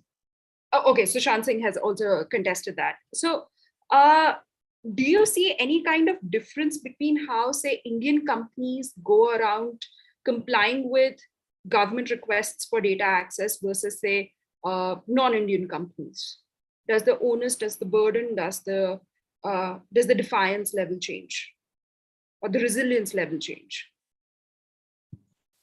So all of these instances are where you challenge the provision itself in some sense, right? Like in the WhatsApp petition, sort of challenging the traceability requirement, because it's also, and like you had pointed out earlier, there's also that business, and if it is antithetical to your business model, if you are end-to-end encrypted and you cannot provide a service, if you're introducing a traceability requirement, and perhaps that's how you get sort of standing also to challenge those orders. So I'd read that slightly differently from how you treat like routine requests generally. Yeah. Okay. And since you mentioned the traceability petition, we also have a question from an anonymous attendee. With respect to end-to-end encrypted messaging apps, it is suggested that law enforcement agencies rely on metadata. In what ways can we ensure that the agencies do not make unnecessary demands or businesses do not give into such requests for access to this metadata? How do we introduce checks and balances to prevent arbitrary exercise of law enforcement agencies' powers? Ayub, I'd like to come to you first for this question. What is it that you, so that, because as you pointed out, for the ECJ, even the metadata is part of the communication, that's also data. So how do we go about that?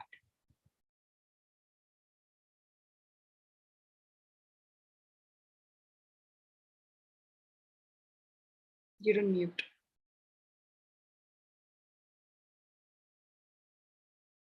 Yeah, I think in general, I responded for end-to-end encryption messaging apps. I don't have like specific knowledge about this issue, but for like the metadata issues that we discussed in telecommunications sector may be applicable to this issue as well. There are new developments here as well in the Belgium, but I don't have this specific expertise, but I can refer some interesting blog posts that is written by one of the collectors in our center. So the person that can have a look at this issue. Okay, got it. Srinidhi, Tanmay, I saw you unmute yourself practically. Yeah. Go ahead. I love this question, by the way, because if you read the question, it starts off very, very specific. It talks about end-to-end encryption messaging platforms and metadata. And then over the course of the next couple of sentences, it becomes the broadest question I've seen today, which is that how do we stop law enforcement authorities from arbitrary exercise of power? So it's structured fantastically. And the thing with the end-to-end encryption is really interesting because, at least I find it interesting, because when the IT rules 2021 debate started in February, well, it had been going on for a while, but then they got finally issued in February of 2021. And then WhatsApp and everybody else suddenly said, hey, look at rule 4, sub rule 2 of these rules. And it really sounds like they're breaking end-to-end encryption. Also, Srinidhi pointed this out, about requiring a traceability of the originator of any forwarded message. So if you sent me a message and I forward that message on, and then Srinidhi forwards that message on, and then you forward that messages on, and then it goes on, it becomes a viral message, so to speak. Find out who was the first person who sent it. It's very difficult to imagine doing this without breaking end-to-end encryption. Although I've spoken to some tech experts, I am not one, who suggested there are ways in which this can be done, but they are neither easy nor financially reasonable. So and the government, they don't fulfill the aim of actually, say, dealing with misinformation or disinformation. So you would be breaking violating everyone's privacy without. Correct. Yeah. Interestingly, the IT rules don't use the word misinformation or disinformation or the phrase fake news anywhere. So, I mean, how are you fighting Voldemort without taking his name, right? Now, the thing with WhatsApp is what finally happened, we don't know. Because the rules are in force. The government is of the view that WhatsApp is complying with the rules. So I don't know what's happening over there. The government has consistently, since the beginning, they have said, we don't want end-to-end encryption to be broken. We just want traceability to be enabled. When asked the follow-up question, sir, can you please explain how you expect traceability to be enabled without breaking end-to-end encryption? They have looked straight into the camera and said, that's for the tech platform to figure out. That's not my problem. Has the tech platform figured it out? We don't know. No, what's happening there? We don't know. We just know that it is an issue that currently we are no longer talking about. When we broaden the scope of the answer, as the question was broadened over time, what can we do to ensure that law enforcement authorities do not stop arbitrarily exercising their power? Well, not a lot, except participate in democracy. When the rules or directions or acts or anything is put up, when a bill is put up for public consultation, submit your comments, right, to the people who are looking at that. You may take the view that the public consultation process is a bit of a facade. Very, very personally, this is not my professional view, very, very personally, I hold the same view, but I participate in that nonetheless. There is a judicial review process that tests all laws and government action on the test of constitutionality, which includes proportionality and the Puttaswamy principles. There, I'm a little bit more reluctant to share my personal views, but my professional views are that that is an avenue that you should be exercising. Do it. That's why we set up the Supreme Court in the constitution that we have given to ourselves. Once every 5 years, you can vote a government out. Do it. So at the beginning of the panel itself, you talked about Pegasus, and I said we'd come to it. So let's come to that. And during the Pegasus case in the Supreme Court, the government was not held accountable on the account of invading privacy because the technical committee's report was placed under sealed cover. So does the trend in courts suggest that the government is immune to privacy concerns surrounding how it accesses data? Or have there been certain optimistic outcomes as well? So the Pegasus case is a fantastic case study in the power struggle between the executive and the judiciary, isn't it? So this whole Pegasus thing happened. Several people approached the Supreme Court saying, it appears that I have been Pegasused, and we worked on it so much, I started using Pegasus as a verb. These people showed up to court. They were like, well, I have been Pegasus. You need to figure out what's going on. The government was made a party, not because anybody was accusing the government of doing it themselves, but because if an investigation has to happen, the government must investigate. Now, let's undertake this hypothetical exercise. 300 people have shown up. They have said that I have been Pegasus. I'll believe them. 2 independent forensic analyses have been done. Both of them have confirmed that these people have been Pegasus. I'll believe them. NSO, the company that sells Pegasus, says I only sell to sovereign governments. I'll believe them. The government has never once said that we have not used Pegasus. It has never once said we have used Pegasus. If it had said I have not used Pegasus, I would have believed them. And that believing everybody, the only option that would have been left to me is that a foreign government has spied on Indian citizens. Now, what is the Indian government doing? Right. So for all of that, the Indian government was a party before court. As it so happens, in their infinite wisdom, they've decided not to cooperate at all with the court proceedings. The Supreme Court records this in its order. It makes lots of incredible observations about there's no need to bring up this bogeyman of national security, and the court will not keep one hand on another hand and then sit down every time national security is raised. You have to justify why you're saying national security. It recorded all of this in a Supreme Court order, constituted a committee. The union government does not appear to have cooperated with that investigative committee at all. A report has been submitted. It is kept in a sealed cover with the sub-registrar of the Supreme Court. It has been recorded in an order that the government has not cooperated with court proceedings. It was set out in open court by the then Chief Justice of India that the government has not cooperated with the investigation proceedings. So now what? Now nothing. There are no consequences. There are no adverse inferences. There's just absolutely nothing flowing from this non-cooperation. The government has basically gotten away with not helping. Right, but have there been any instances where the government has actually held the courts have held the Indian government accountable? I can recall the Spring Verify case in 2020, which is when the Kerala government was told, hey, you can't access non-personal data during COVID. And there were questions raised around Arogya Seva privacy policy and etc. But beyond that, have there been substantial applications of the Puttaswamy judgments to actually hold the government accountable that you did a wrong thing, you invaded people's right to privacy, and we are going to hold you accountable? So and so bureaucrat must be fired, so and so minister must come to the court and answer. I mean, I'm being slightly dramatic here, but has that ever happened? Bureaucrat being fired is like a massive escalation. I don't think that has ever happened. It's very difficult for bureaucrats to be fired. That's why they become bureaucrats. That's the whole appeal of the job. Okay, then I think we're deviating here. Ayub, I want to come to you on the Pegasus. Unlike India, the European Parliament, or I should say, unlike the Indian Parliament, the European Parliament actually instituted a committee of inquiry to investigate the use of Pegasus and similar spyware.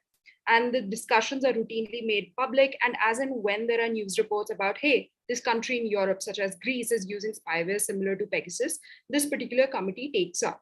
And it's pretty agile as a committee. So what are the expected outcomes from a European Parliament's committee of inquiry when it comes to such an issue? What are the transparency accountability measures built into such a system and that India can learn from?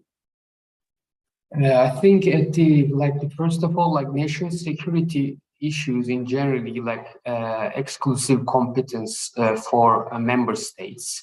So member states have discretion, but there is a recent EDPB opinion on the use of these Pegasus software by states, and they try to establish some tests for the use of this, and I can share it with the link. For this parliamentary inquiry, I don't know exactly how it works within EU institutions, but it would be a good way of raising awareness about the use of this and how the data protection law or the current mechanisms can be implemented to limit the use of this. And at this document, European Data Protection Board extensively discusses what should be the safeguards and how like national security should not be used for like to make it quite like the political motivated journalists or politicians. So national security is like should be a really national security concern. And I just want to make it short, and I will provide the link here so the people that are interested can have a further look.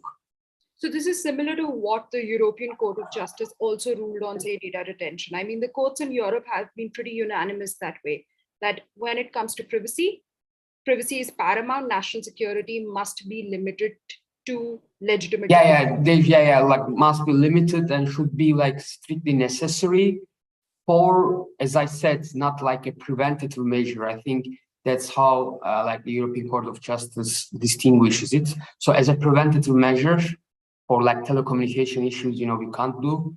There should be like foreseeable threat to national security. And in that way, they limit the use, and I will now share the link. Thank you. We'll just take this last audience question, followed by one last question about the road ahead. Partha Chakrabarti asks, government access to data and its ramifications from Schrems 2 is a knotty issue to solve. To what extent do the Indian surveillance laws or thereof meet the European essential guarantees? If anyone wants to do a comparative analysis or whether or not. Yes, Srinidhi, please go. This is my favorite question because we actually did a report with NASCOM on how Indian laws might fare against the EDPB essential guarantees. So there are four essential guarantees. One are the first being that there must be clear, precise, and accessible rules. Second, that the rules this must be whatever intrusion must be necessary and proportionate to the objective. There should be independent oversight of requests for access to data, and that there should be effective remedies that an individual has in case of violations. So actually similar principles as our Puttaswamy 3-part test. And I mean, we try to sort of map out certain laws, 4-5, the IT Act, interception rules, Section 91 CRPC against each of these, and mixed bag, I think, with something like Section 91 of the CRPC, while there is a law, whether it is sufficiently clear and precise was an open-ended issue. Whether there might actually be independent oversight because investigation happens in the context of a court proceeding, so there will be judicial oversight over a request in that sense. Similarly, effective remedies, but is it necessary and proportionate because the language says necessary or desirable? So that was on CRPC. On the IT interception rules, I think I talked a little bit about this earlier on. Whether that oversight will be treated or thought of as sufficiently independent. The review committee, which is sort of staffed by the executive entirely. The EDPB essential guarantees don't necessarily require judicial oversight, but they are desirable. So, it turned out to be a fairly like mixed bag when mapped against each of these. So yeah, let me share that link as well for the benefit of the room in case that's helpful to even. But yeah, one takeaway essentially was that similar themes, similar principles as Puttaswamy as well when it comes to something being backed by law, being necessarily proportionate, whether you've looked at other reasonable measures, whether you allow for that in the law also to sort of interfere with someone's privacy. And just on the earlier question also, Aditi, you had on whether Puttaswamy has actually been applied anywhere. I believe there is one Bombay High Court order. I forget the name. It might be Vineet Narayan in 2019. Where I understand that one order under the Telegraph Act was struck down. I think it is that one. It is the CBI wiretapping one, where at least there was a reference to Puttaswamy and how that might play out. But we've not seen a lot of application of this as yet, at least. Okay, got it. We have about 1.5 minutes left. So I'll request the panelists to maybe in say about 25 seconds, say what is it? What are the principles that any surveillance or privacy law must adhere to? If they can quickly go over that, you can just list them as bullet points. Tanmay, I'll start with you, then Srinidhi, then Ayub. Go ahead. Oh my God, no pressure, right? Yeah. I think everybody needs to, if everybody believes the following sentence, privacy is a human right, and if all governments start believing in that, I can quit my job and retire. I'll just say that for 25 seconds. Okay, great. Srinidhi. I think I've harped on this enough through the course of this session, but yeah, I'd fall back on what the Supreme Court has sort of already laid down, that there should be a law. Any sort of intrusion must link to one legitimate state interest, and it should be necessary and proportionate. And a law should ideally also try and set out what that necessity proportionality might mean. Okay. Ayub. Yeah, it's very hard to limit it within the 20 seconds, but I will say like the obscurity and anonymity should be rule like in physical life, but it can be diminished by law as long as it is necessary, proportionate. So obscurity and anonymity should be similar in a physical place, like in physical place. Got it. Thank you, Tanmay, Srinidhi, and Ayub. Just to summarize the final comments, they said that necessity must be established before any infringement on people's right to privacy. Anonymity is an essential part of right to privacy, and the usual basic principles of privacy must be adhered to. So I think we can go on endlessly for hours altogether when it comes to talking about government access to data and its impact on right to privacy, but that's all we have for today. Thank you, MediaNama. Thank you, Nikhil, Aarti, Valerie, Harneet for organizing this. And I'll hand it back to Aarti. Thank you. Thanks. Thanks a bunch, Aditi, and everyone else who attended this. This was fantastic, and I learned a lot. If anyone was interested in the hint at non-personal data in the last panel, we're going to be exploring that a lot more in this one, which explores the intersection of privacy and competition. And when we're looking at privacy and competition, I think what comes to mind perhaps is group data and non-personal data as well. So I will be handing this over to Sarvesh Mati, who's a journalist at MediaNama, who will be moderating this session. Thanks, Aarti. Welcome everyone to the Privacy and Competition panel. This is going to be a fun one because it doesn't necessarily have to be a discussion. We can debate over here.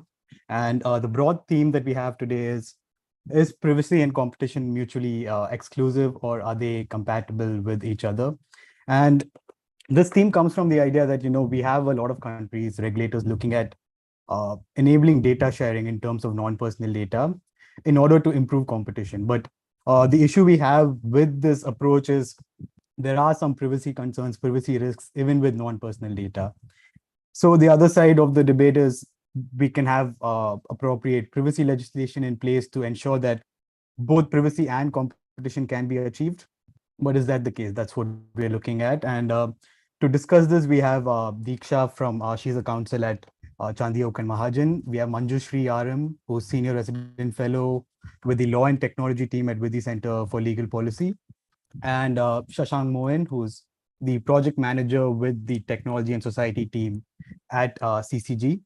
And I think I let them speak a little bit more about their work when I ask them the questions. But with that, I'll just jump right into the panel. And if I can start with Deeksha, where does this idea that data sharing, mandating data sharing can alleviate competition concerns come from? And what's the history and context behind this move of regulators? Because I don't think it's specifically mentioned in competition law. Competition law, especially in India, is a little bit outdated in terms of the data area. So where does this idea come from, this data sharing idea? First of all, Sarvesh, thanks a lot for having me here. Just a little introduction about myself before I jump into talking about the genesis of data sharing in competition law. I think people should know what is the experience that I'm speaking from. So I'm a partner at Chandni Oak and Mahajan and primarily practice competition law, and also dabble my hands in data privacy, which gives me a good opportunity perhaps to examine both of them. Now, when we talk about genesis of data sharing in competition law, it, to be honest, is really old, dates back to perhaps 1975, if not older.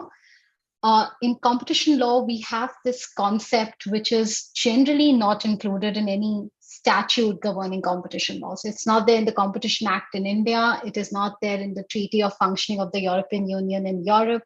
It is not there in the Sherman Act or the 10,000 other acts that regulate competition law in the US. And this non-statutory concept is the concept of essential facilities. Now, what does that mean?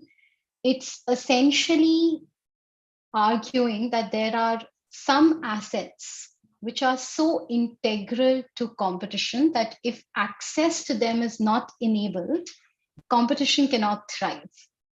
But for this concept to be applied, there are a lot of legal tests and parameters that have to be fulfilled. Because it's the minute you talk about the test and you understand what it is, it does feel that there is a very primary conflict between the entire capitalist model of society where you own your assets, right? A company owns the data it has, it owns the IP it has, it owns the other assets, tangible or non-tangible, that it has. So how can I be forced to share and part with those assets? That's essentially where the concept of essential facility comes from. And to ensure that the sharing within that concept is very limited, there are very strict tests laid down.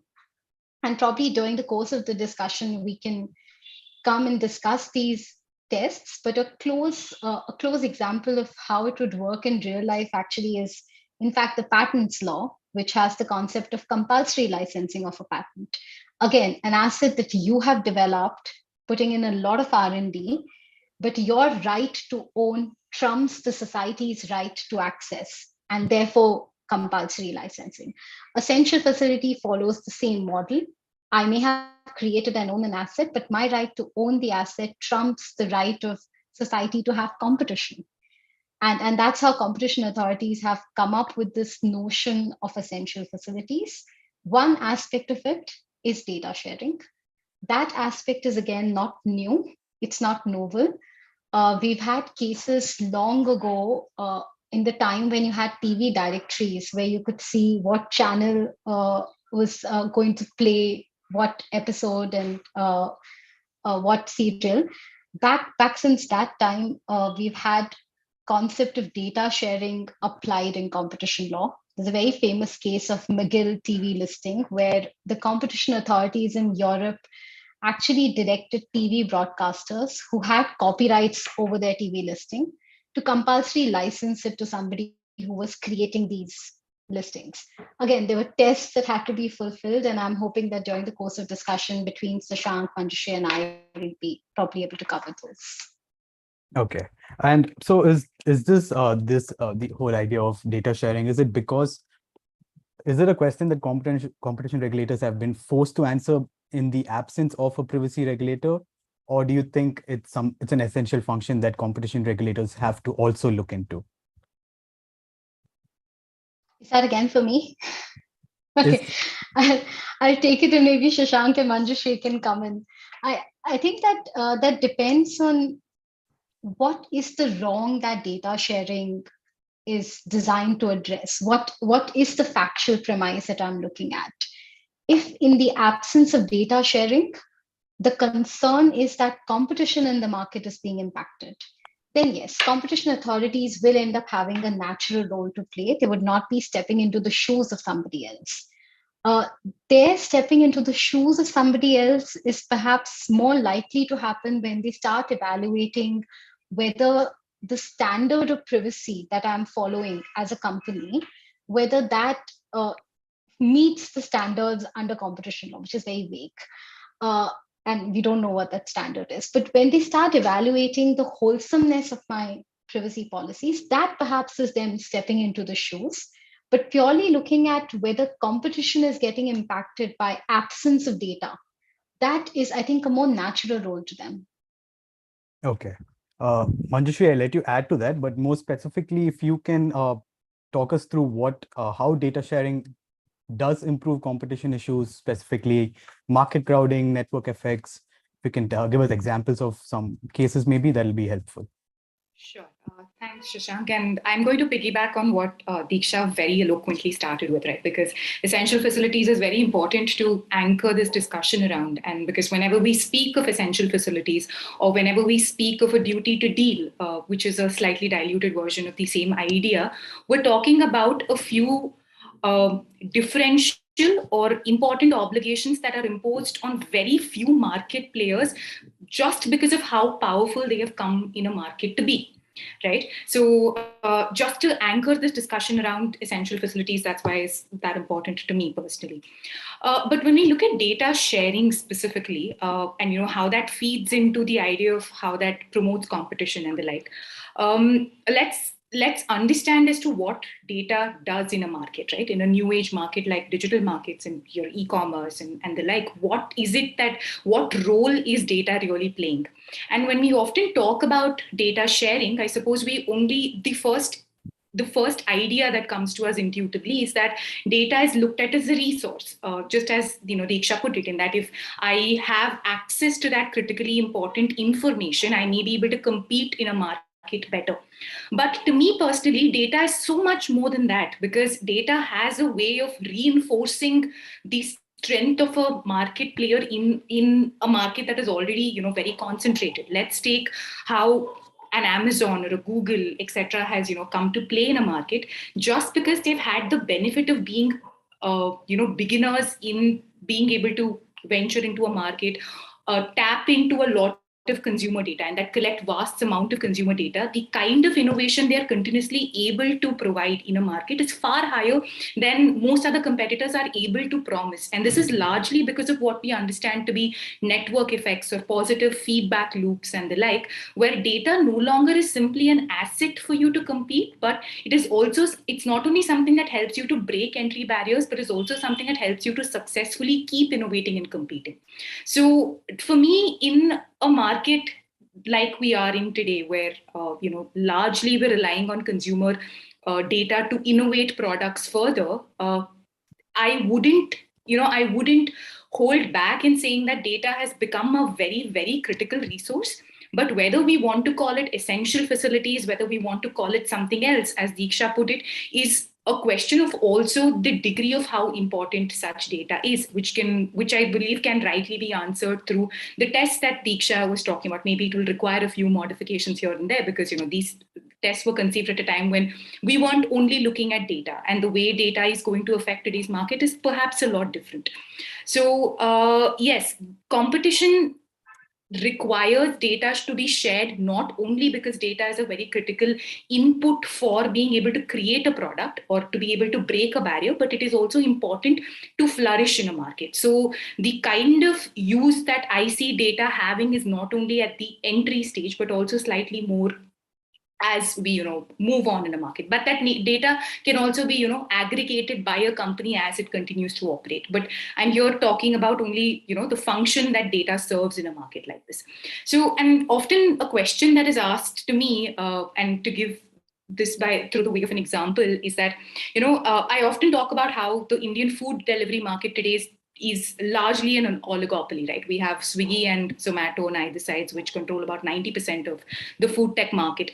Someone very interestingly asked me this once, what prohibits someone from creating another platform? And the answer to that is very simple. Once you have tapped into a data like this, once you have a beginner's move advantage, once you have locked in your consumer, once you have created those barriers for them to that discourages them from moving from one platform to another, and all of this is happening cohesively through this central aspect of data, there is very little incentive for consumers to migrate. And which is why having another parallel structure might not make a lot of sense, because consumers are also directly benefiting from the large networks of restaurants and et cetera that have that have established a wide network effects on the other side of this platform. So data plays a very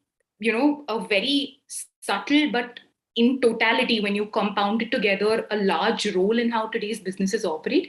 And which is why, for me, when we talk about data sharing, it's not only having access to a resource, but it is so much more than that. It is about being able to successfully compete in the way the markets are arranged today. Okay. And you said that it's data sharing this concept has come up because there are few platforms with a lot of data collected and having that kind of dominance. But is there some kind of threshold that we have to establish what constitutes a grave enough competition violation to mandate data sharing? Is there any international cases that have established this threshold? I'd love to answer that question very crisply, but I'm not going to be able to, because Take your time. there is so much happening on the international front on this, and as competition lawyers too, our understanding of this also has been evolving. If you just take the CCI, for example, because if you ask the CCI maybe a couple of decades ago, like a decade ago, because it hasn't been functioning for that long, about a decade ago, if privacy was going to be a competition concern, I think we would flat out say no, and there are case laws to this effect too. There were a couple of WhatsApp cases that are quite old, the Harshit Chawla and the like, which have in fact said that if there's a specific remedy under a different law, especially for privacy, because the data protection bill, we were hoping for the data protection bill to come out soon enough then. So, they said that it wasn't a violation. But if you look at it today, the most recent WhatsApp decision that the CCI has come out with, and also its study in the telecom sector, it clearly clarifies that privacy is a non-price metric for measuring competition. So this not only shows that the standards or the thresholds have been changing continually, but I think we should in fact push for the change for such thresholds to keep changing, because I feel like whenever we have a debate in privacy and competition, there is so much to learn from both sides that I would personally be very hesitant to say that I found the answer to what qualifies dominance, when should data be shared, because I don't think I do, and I'm fairly certain that even if someone came up with something like that, there would be people that would want to contest them. So what I'm trying to very briefly say is that I may be able to take you through developments that are happening in different jurisdictions, but maybe not give you a decisive threshold on what is right or what is wrong.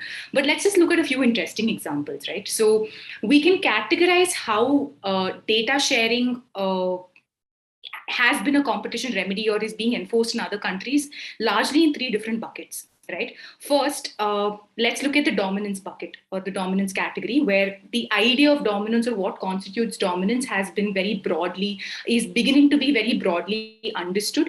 And factors that traditionally didn't account for what established dominance are now being taken into account by regulators outside.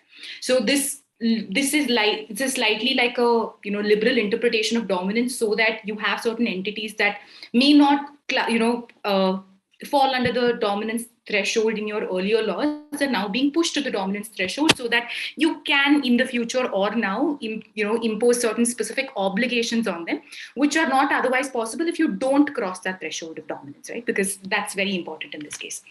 The second way that's being done, very interestingly, is that we're trying to establish standards that are different from dominance. So we're saying that, okay, let's keep dominance aside for a while. Why don't we look at some more fun standards? Let's call them gatekeeper, or let's call them covered platforms, or let's call them significant platforms. So, why don't we come up with more fun standards that supplement our understanding of dominance, so that we can somehow move in a few extra obligations to ensure that, competition in those markets are preserved.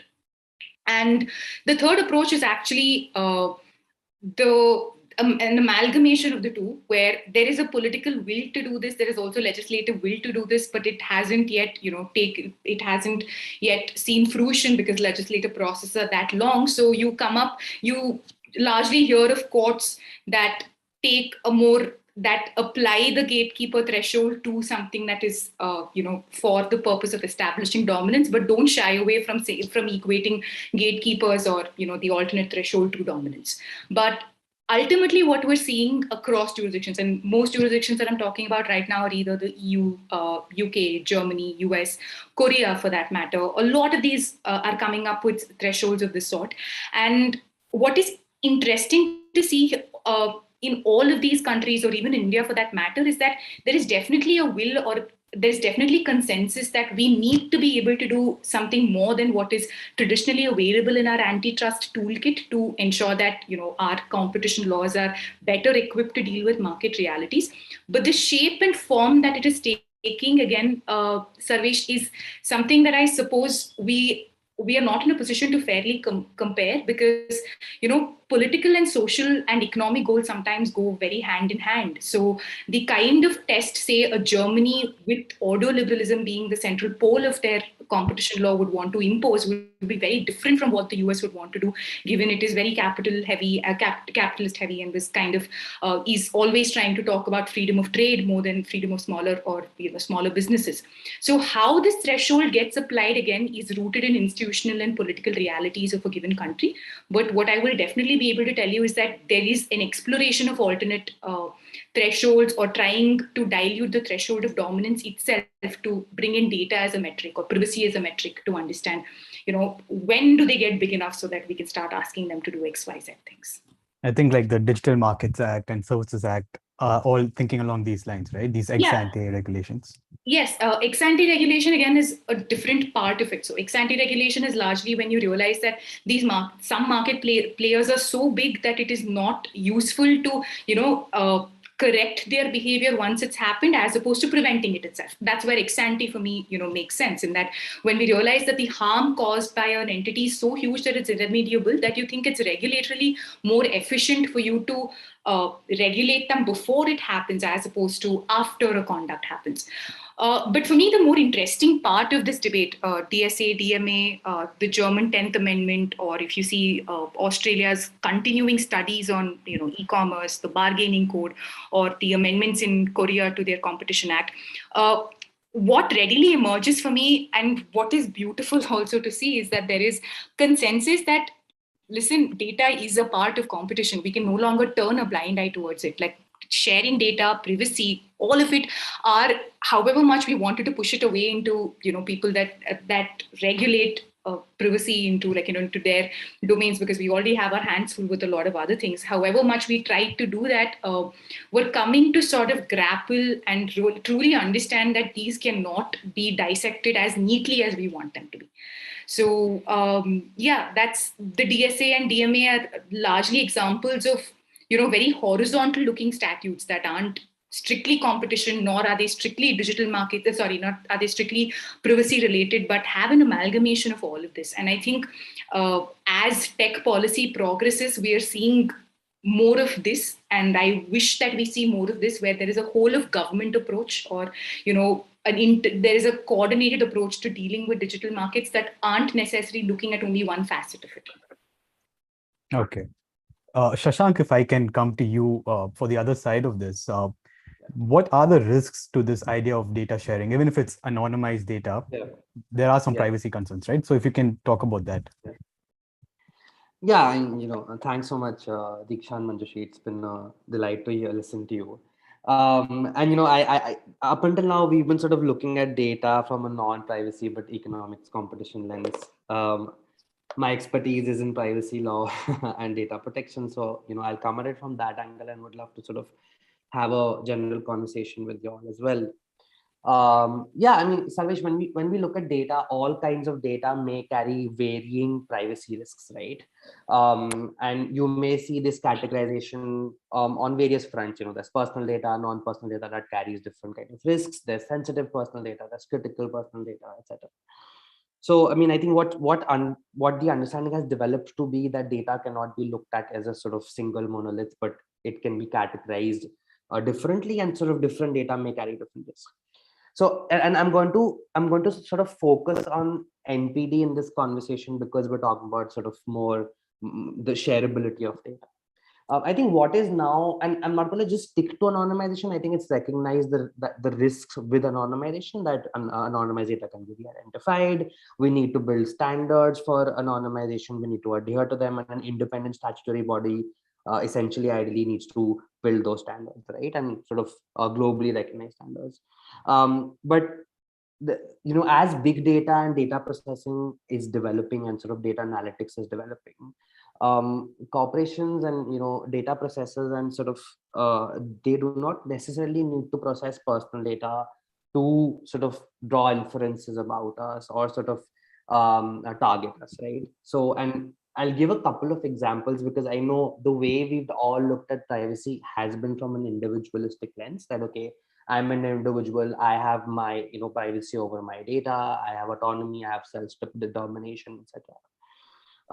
But as data analytics has evolved, data processors don't need to necessarily process personal data. So for example, I'll use an example that's sort of mentioned in scholarship, and this is an example a bit old from 2013. So for example, researchers got access to cab ride details from New York City, right? And this was like anonymized to the extent of license plate numbers were anonymized, and sort of the identifiers for personal drivers were anonymized. It was just like trip details, timing of when a trip started, how many passengers were there, etc.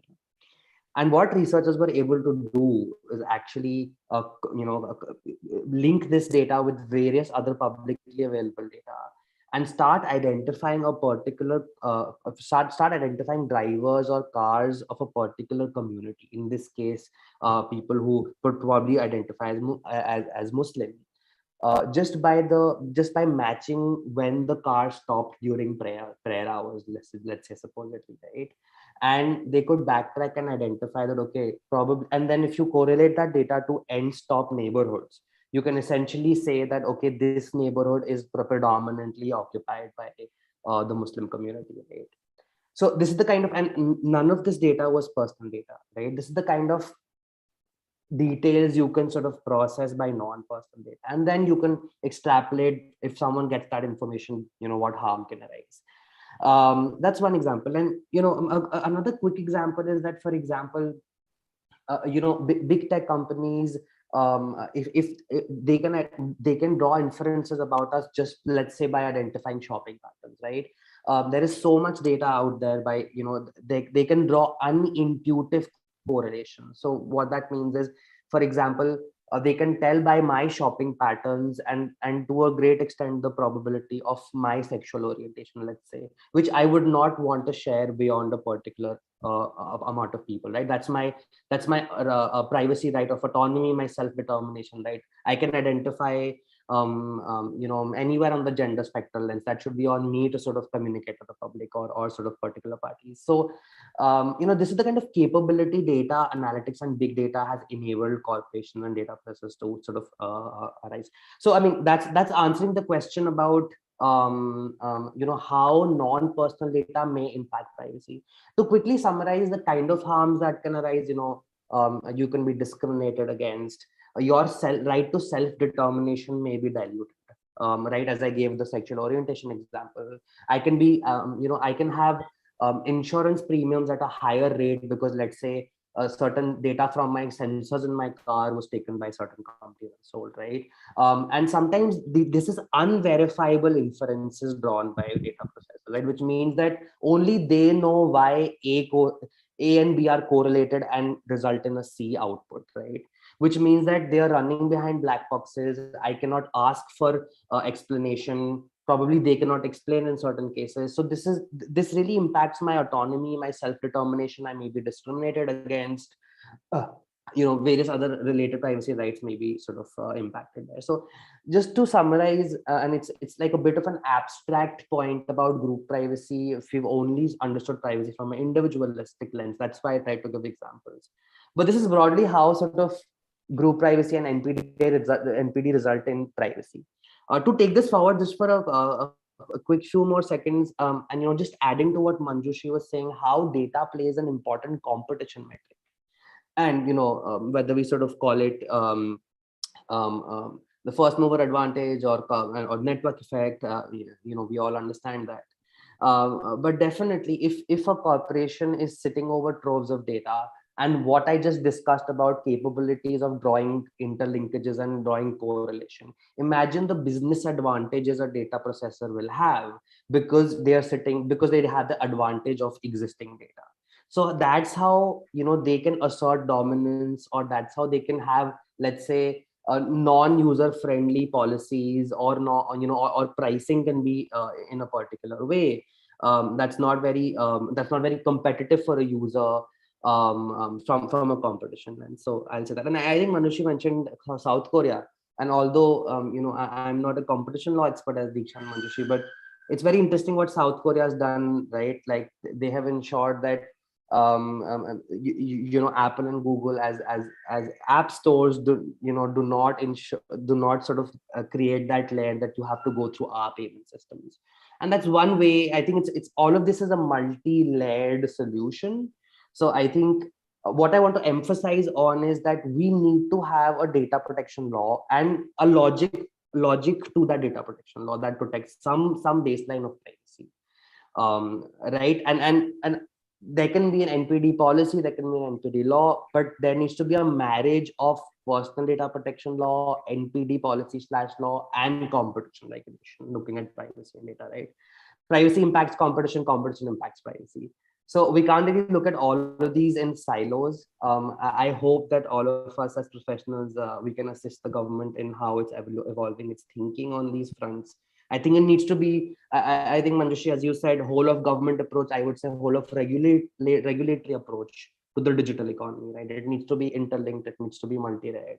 So yeah, I'll stop that as my sort of initial intervention, and happy to take more questions. Yeah, I just wanted to talk about this group privacy that you mentioned. So now, even if we look at privacy regulations and even if we look at it separately, do privacy regulations cover group privacy? For example, the GDPR or even the proposed personal data protection bill. Is there any provisions for group privacy there? Yeah, not really, right? From the way I am explaining group privacy, that's a very new thinking that's emerging. Not really new anymore as well. In fact, some scholars have argued that only focusing on individual privacy or personal data is a bit sort of archaic because of big data capabilities, and scholars are eventually sort of cornering out inferences drawn, right? Whatever data a data processor may collect, whether that's personal data or non-personal data, what they're trying to do is draw some inferences about X person or a group, let's say. Right. So scholars have started saying that, okay, fine, it may be difficult to be like, stop all data flow. And that's probably an unreasonable ask. And to be frank, all of us users also benefit from the data economy, right? There needs to be more regulation. There needs to be evolved thinking on regulation. That's obviously understandable. But what scholars have suggested that there can possibly be a right to reasonable inferences, let's say. Which goes beyond the right to explanation. Fine, you've explained your decision to me, now what? Right? Because a lot of these inferences are unverifiable, a lot of these inferences are unintuitive and sometimes even erroneous. Right? For example, Google wanted to identify flu trends in the region and they got it very wrong, right? Based on data they had collected. So it's not always that these inferences arrive at the right sort of output.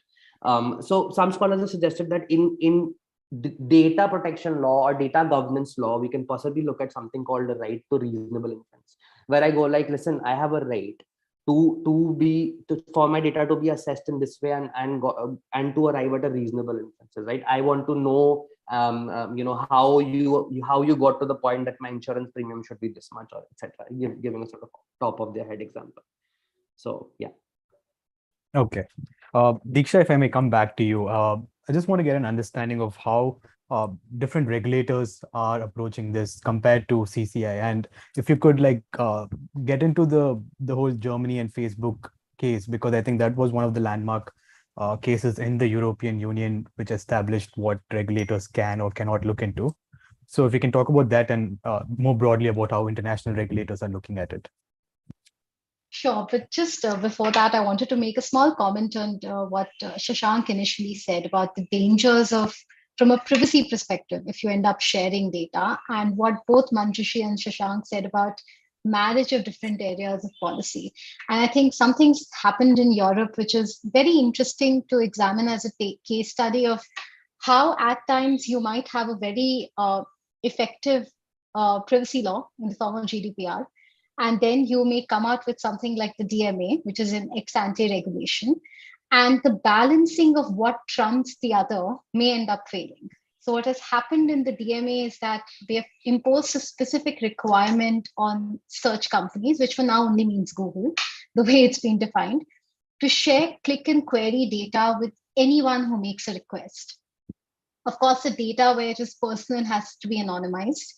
I think at multiple levels by multiple stakeholders, concerns were raised about the possibility of de-anonymization of this data.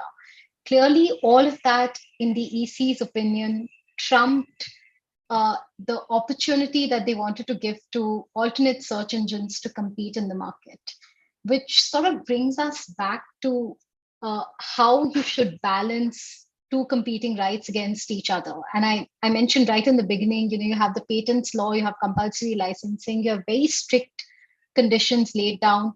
There's a similar rule for essential facilities that Manjushri also referred to.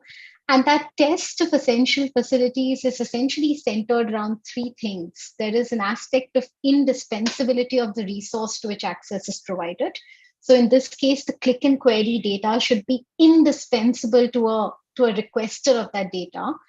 There should be an actual assessment that if access is not provided, all competition in the market will be eliminated. Nobody can survive if I don't give you access. And then you need to look at whether the company from whom data is being requested has some very objective justifications for not sharing that data. Let's leave that objective justification aside.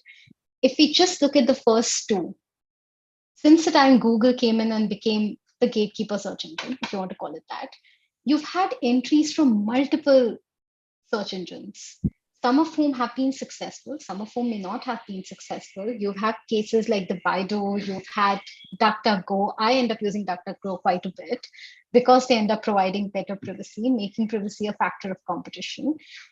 In this environment, trumping ex-ante regulation and competition concerns in favor of privacy, I think that raises a question, and that raises a question from privacy perspective. That also raises a question from how, to what extent competition has been compromised. And I think that partly, Sharvesh, answers your question of how regulators are approaching this. But the other angle is something called exploitative abuse in competition law, which is, I think, where the entire discussion around Germany becomes a lot more relevant. So competition authorities are capable of looking into any conduct by a dominant company which imposes an unfair condition on a user. And that's generally called as exploitative. I'm exploiting the people that I have the capacity to exploit.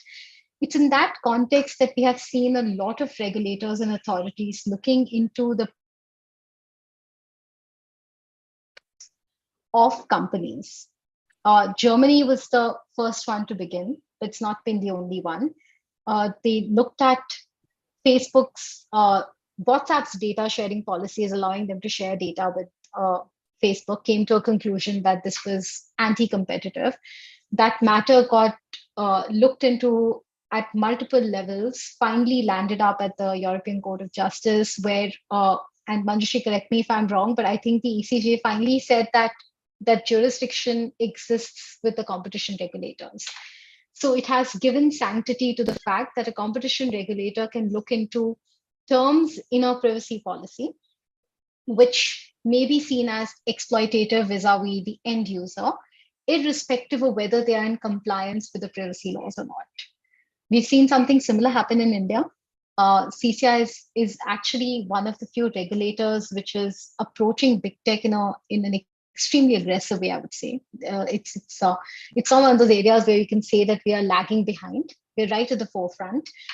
And the commission, again, has initiated investigation into WhatsApp's privacy policy. This is after twice holding that we don't think we can look into it. And I think that's, even though the High Court has said that this can be done, both regulators, the CCI can look into privacy policies irrespective of whether there's a privacy regulator or not. But there's a fundamental tension there, and maybe Shashank would be best placed to address us on this. If privacy is seen as a fundamental human right, which is guaranteed to everyone, then the level of protection I deserve from people for my right to privacy has to be equal. What we are doing by including exploitative abuses within the scope of competition law and allowing the regulator to examine my level of privacy under competition law is that I'm placing a dominant entity at a slightly higher pedestal, which also means that I'm placing all other entities at a lower pedestal. So if you compare that in the context of take a Google and take any Google product. Let's take Google search and DuckDuckGo. The way competition law is being interpreted would imply that Google has to protect my privacy to a higher extent than DuckDuckGo, which for me seems to be a little at odds with the fact that this is my constitutionally guaranteed right under Article 21. There cannot be differing levels for people to comply with it. So I think that's possibly where the tension lies. Of course, the way different countries approach it will be different. Overall, to just sum it up for you, the approach that we are seeing emerging from different jurisdictions, and Manjushri also mentioned this, is there is an increased desire to do something about handling and dealing with data and competition related issues. I'm not sure how much of it is coming from a place of good thinking about the policy and the implications of it. I think a lot of it perhaps might be just a knee-jerk reaction. But there's an increased desire across the board. Every country is trying to find, every regulator is trying to find increased ways and means of doing that. India is not a part, but I think we have a different lens that we need to appreciate privacy and competition from, which is that privacy is at the end of the day a constitutionally guaranteed right to me under the Constitution. So how do I balance and trump those two rights? I think that's something that needs a lot of thinking before regulators start taking all those knee-jerk reactions. Okay. So Manjushri, coming to you, I think we have kind of now established that data is an important aspect for competition regulators to look into, and there is issues around how some companies are collecting data, but are there ways to address these concerns without mandating data sharing? What are the other tools that are there in CCI's or any competition regulators toolbox? Right. So I will get to that eventually, but just to respond to a few things that Diksha also raised and Shashank also raised. It was, it's very Diksha very aptly put it that if it is a constitutional right, then especially right to privacy, why is it that there is a differential obligation for a dominant entity to protect it a lot more aggressively vis-a-vis a small company? Because ultimately we're talking about the same fundamental right. And I agree with that, I agree with that being the logical extreme of what is happening in India today, which is the lack of a privacy law, right? Because to me, I understand that at the face of it, this looks like asymmetrical protection of a fundamental right vis-a-vis a dominant and a non-dominant entity. But unfortunately, that's where the limitation of competition law lies. In that competition law at its outset fundamentally says that I am only going to aggressively regulate those market entities which are so big that their behavior has a polarizing effect on the market. Which is why when we talk about privacy or data sharing from a competition lens, we're talking about it largely from the overall health of the market as opposed to a consumer welfare centric approach to privacy, which I will, if time permits, I will get into later, because competition law also equally concerns itself with consumer welfare. But I suppose this is where, for me, the limitation of competition law lies, because in the absence of establishing a standard that all commercial entities must adhere to while collecting, processing, or sharing of data, all that the CCI or any other competition regulator can do is impose these obligations a little more stringently on dominant entities simply because they can.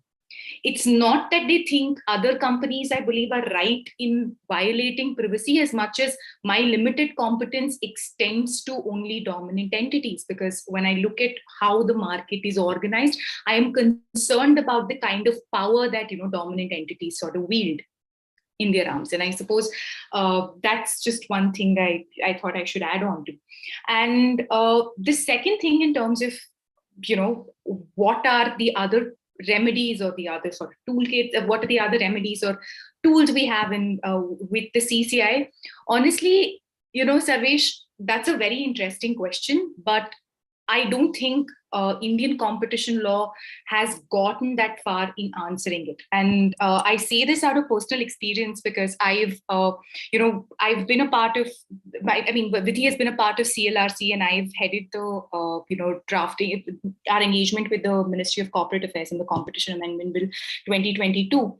And And I say that this is not something the CCI or the MCA has thought of, simply because thinking and research in this area is so fast evolving that something that happened in 2019, which is the CLRC report, almost seems outdated now, right? So to answer that question very briefly, as to have we cracked as to what are the other things in our toolkit that we can creatively use, to ensure that these very drastic remedies aren't being undertaken. I believe one thing that we're doing is that, trying to expand what the factors that constitute dominance. So we're trying to include a residuary clause that says, other factors that are not listed in the Competition Act can be, taken into account while assessing dominance. So that way you're trying to broaden the threshold of what is dominance. But in terms of the remedies themselves, I think they are mostly an exercise that is to be carried out on a case-to-case basis. And I don't think a uniform remedy of saying that something of this sort shall only be remedied with data sharing, or some a violation of X nature can only be remedied with remedy Y, is a suitable approach, because as both Diksha and Shashank have come to talk about in the later parts of their remarks, this intermarriage of various policy areas also prohibit us from taking these absolute standards statutory. In that, what I'm trying to look at is a more principle-based approach to competition regulation itself, where there is an understanding across regulators what are our data economy goals, what is it that we truly want to protect, at what stage do we draw the distinction between individual privacy, group privacy, and where are we willing to compromise, where are we not willing to compromise. A horizontal understanding across various ministries and boards is going to help us be that much more consistent in our enforcement action, which is where the CCI comes in, because CCI's job largely is reactionary, in that it has very little that it can do unless a conduct is actually happened. So if you ask me to hypothesize what would happen as a competition lawyer, it might get difficult. And I believe that Diksha Smiley here is just complicit in that. She also agrees that it becomes a little hard for us to think as to what's going to happen if X, Y, and Z were to happen, and how CCI would react to it, because CCI has largely been one of those reactionary bodies, right? So to answer your question, that's that. In that, we are trying to broaden what can be understood to be dominance, because what we have come to see, at least in the Indian market, is that although we're not able to say that there is one entity that is absolutely dominant, we have seen a situation where there is concentration, but concentration that necessarily does not equate to dominance. Now, there is something called collective dominance that is explored in the EU, but that's not something we have adopted in India, and and for necessary reasons. I mean, for quite necessary reasons. But I suppose the understanding of dominance then has to be changed to be able to keep up with time. And that's what we're trying to explore through the competition amendment bill, in fact, trying to understand how broadly can we try and expand the understanding of dominance itself.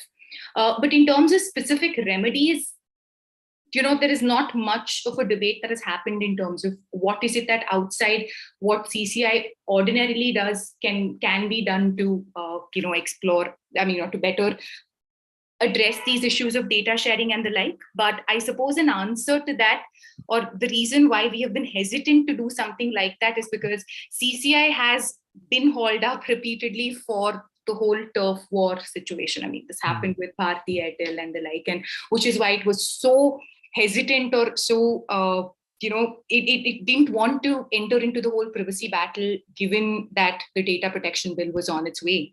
So in terms of what are these remedies and what are the limitations of these remedies, I suppose it'll make for a very interesting conversation between the four of us, or anybody else for that matter, once we have an understanding of how India's privacy law is going to look like. Okay. Thank you, Manjushri.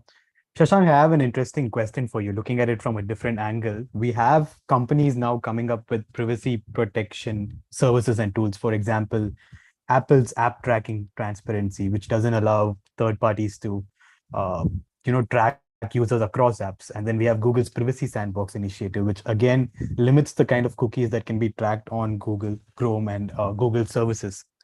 These are all, from the face of it, these are privacy preserving features, but are they bolstering privacy but harming competition on the other side because smaller players are not able to now compete. So how do we strike a balance between privacy and competition from this angle? I think if I was able to answer how to balance, I think that would be great. But I'll come to your question. I just want to comment on a couple of things that have been discussed in the conversation.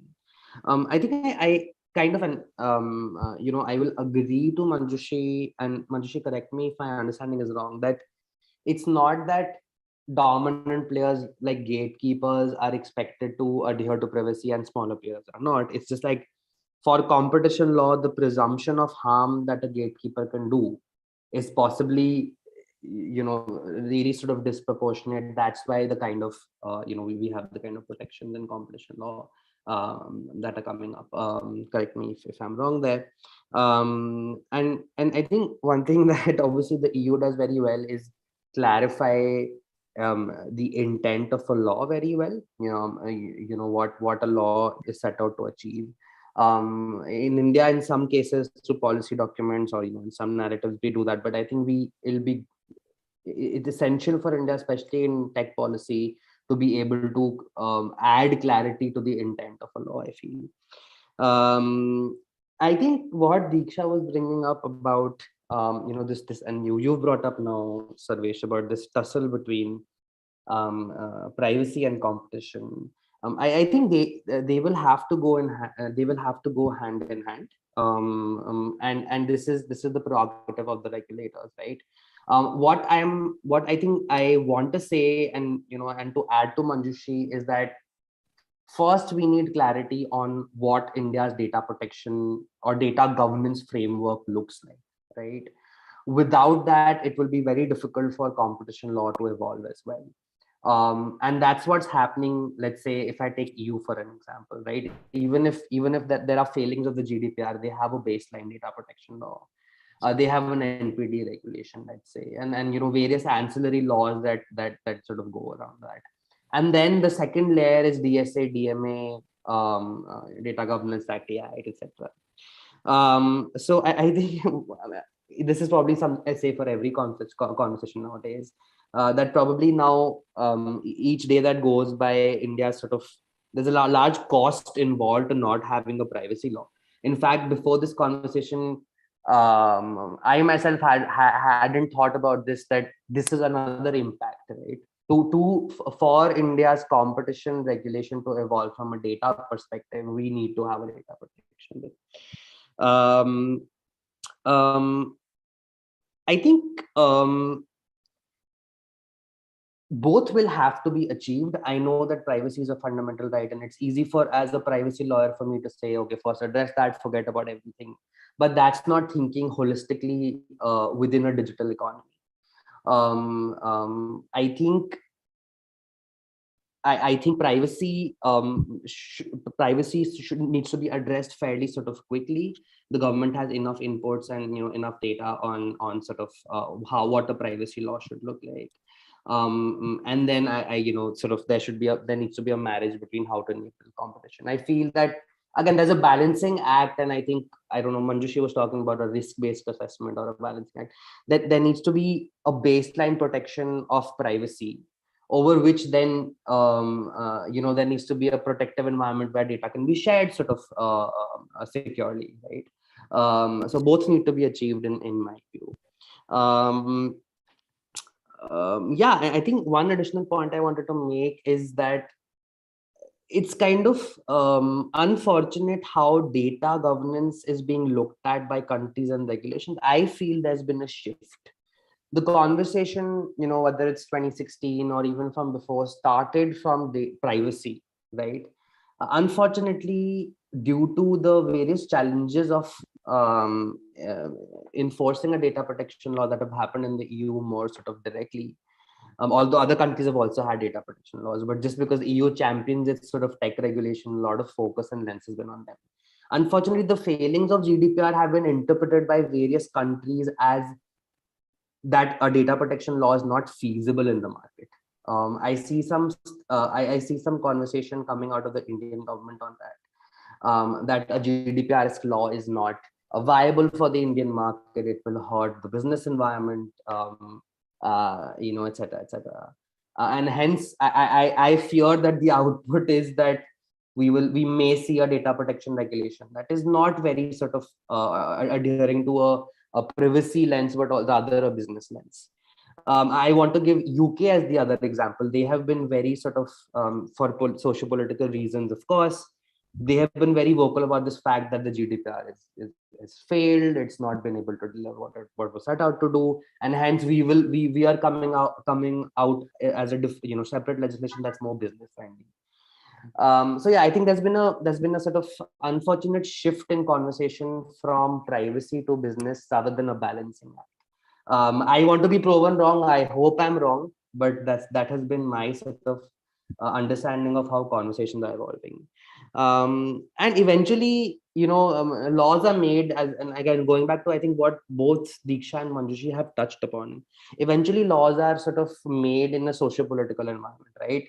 Europe wants to be a champion tech regulator. They also want to sort of try and still have an answer to the American tech companies locally.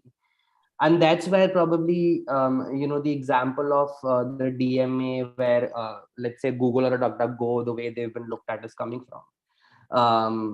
And I think India is kind of has a similar thinking. Again, I'm happy to be corrected there. But yeah, I'll sort of short answer to your question is privacy, like competition regulation and privacy law will have to go hand in hand. My understanding is we need to first have a comprehensive data governance framework in India for a comprehensive competition regulation to evolve. Stop there. Thank you, Shashank. I think there are a lot more questions, but we are out of time. So I'll quickly just take the two questions from the audience. The first question is about, isn't it high time that we approach competition laws not merely from economic market power and price points, but also from a holistic consumer welfare approach that respects the rights and freedoms of individuals and reduces information asymmetry? I think a lot of you had already touched upon it, but if you could just quickly answer this in, like, are we seeing anything from competition regulators on this front in where they approach consumer rights and information asymmetry in competition laws? To just answer this very simply, yes, we are seeing, but how much of that is desirable is still left to be seen. And I say this for a very particular reason. Whenever someone tries to equate competition law with completely consumer welfare centric laws, or he tries to equate competition to consumer welfare, my biggest critique to that is, in a symbiotic regulatory design, each block is expected to perform a very specific functions that specific function that keeps the whole regulatory machine running. And however, on the face of it, it may look undesirable. Competition regulators were set up to be your economic checks and balances to avoid, market power concentration in the hands of very few. Now, my only fear of making it very consumer centric is that we may dilute away from the very reason a competition regulator was in fact set up. But you do have a consumer protection authority that is parallelly set up that can also look into this.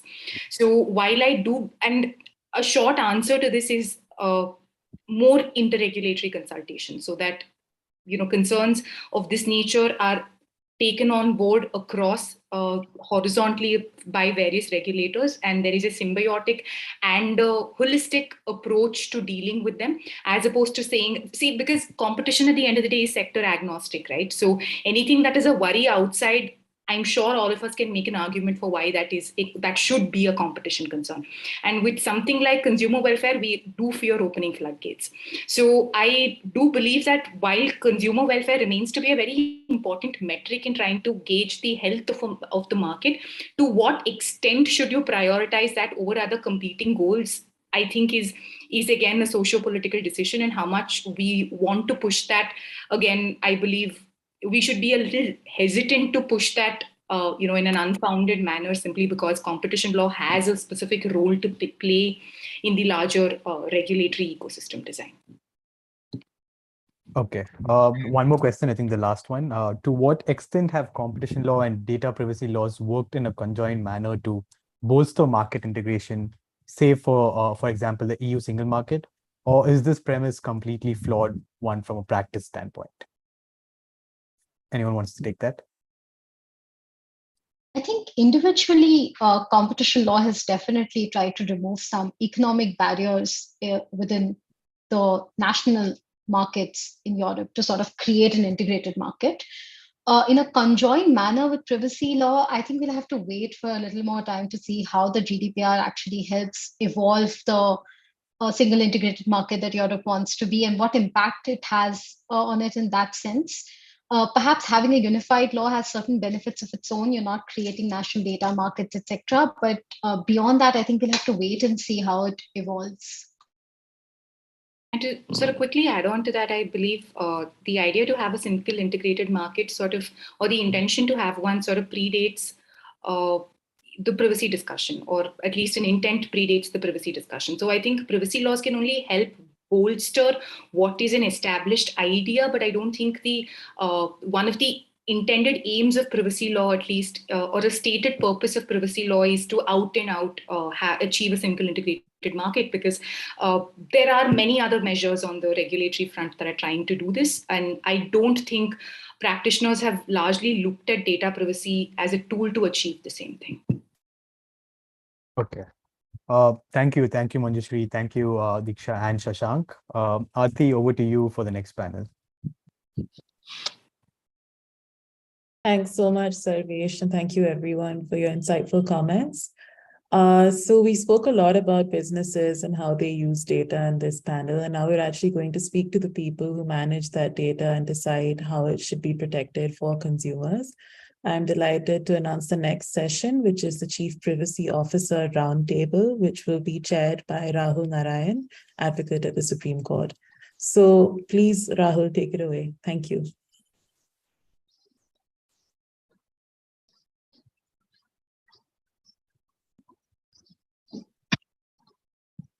Rahul, you're not audible.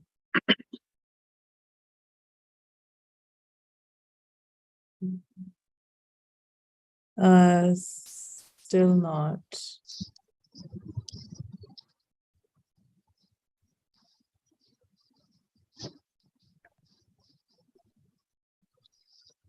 Is it a headphones issue? It might be that. No. Is it better now? Yes, now I can hear you. Now I can hear you. Thank you so much. If you could just push your screen down a little bit. So yeah, sorry about that. No worries. Thank you. Thank you. Yeah. Thanks again, Aarti. Good evening and welcome to the Chief Privacy Officer Roundtable. In this session, we have 4 top privacy officers from companies that operate all over the globe and have a great experience in dealing with multiple jurisdictions, and thus have different data protection regimes which have taken place in all of them. What we hope to achieve from this session is to throw light on how privacy and data protection actually operate in the real world, in the business world. So we do this with 2 primary objectives, particularly in relation to India, because we don't yet have a data protection law. We would like your inputs perhaps at the end as to what would make an ideal data protection law from the point of view of business. And secondly, what you think would be an ideal data protection authority. I mean, this is all a wishful thinking exercise over here. So you must tell me what you think is what would be ideal for you.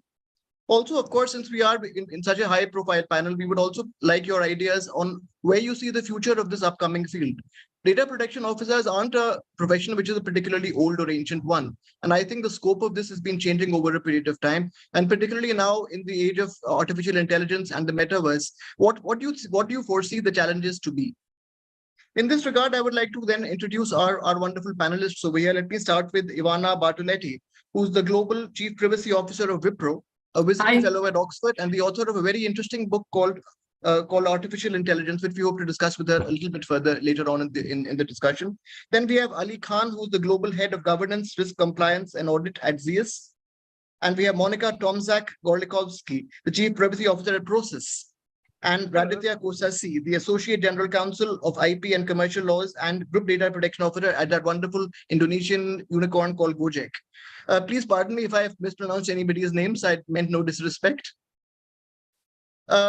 I think one of the interesting things about this panel, and what struck me particularly when faced with all of you over here, was the fact that what we described in the court in India, privacy is primarily a protean concept. It means different things to different people, and in relation to different businesses, it means completely different things. So I thought maybe a good way to begin this discussion would be to come to each of you so that you can tell us how privacy plays a role in the business in which you operate and what your role as privacy officer in that business comes to. And I think we would be able to come to a great deal of greater understanding about the role of privacy officers and what you see the future to be in that. So could we start with Ivana, please? Thank you. Thank you so much, Rahul. And it's really good to be here with you. I caught up with some of the earlier discussions and it was really excellent. So thank you for that. I think you touched on a very important point, which is the fact that privacy means different things to different people, in the sense that what we are seeing at the moment around the world is that we're seeing a lot of privacy legislation coming. Every day there is something new, and whoever works in privacy at the moment knows that there is never a quiet moment. So one day you wake up and there is a new legislation in Colorado. The day after, you hear that the CISO for Uber has been convicted and taking responsibility for a data breach, basically putting each one of us on hold in terms of being very careful with how we handle data breaches. So every day there is something new, and it's not just about privacy in itself, but it's also about the intersection with different legislation. And whoever works in privacy knows that it's not just about us doing data processing agreements or overseeing privacy programs. It's very much about how we apply privacy at the intersection with technology, but also the intersection with other disciplines, like you mentioned in the previous panel, in terms of competition. So it's becoming a huge discipline at the moment with a lot of different nuances. What is important is to really bear in mind that when we work in a global context, that privacy may be recognized universally as something that matters. Nevertheless, while this is so global, and why we are seeing an alignment at global level, it's also very local. So we're also seeing a different ways of interpreting privacy, different way of recognizing this right. So obviously privacy in India is different than in China, different than in the US. And we have to bear in mind those nuances. So the fascinating job of being a global privacy officer is that you have to have the business in mind. So of course, things running smoothly, process and operations, all of that is absolutely important. But also at the same time, especially when you I have an organization that is 208,000 employees and present in 66 countries. I have to recognize that dealing with privacy across clients and customers and my employees, it requires also an understanding of the local nuances of how people respond differently in different countries, not just regulators, but also individuals, customers and employees.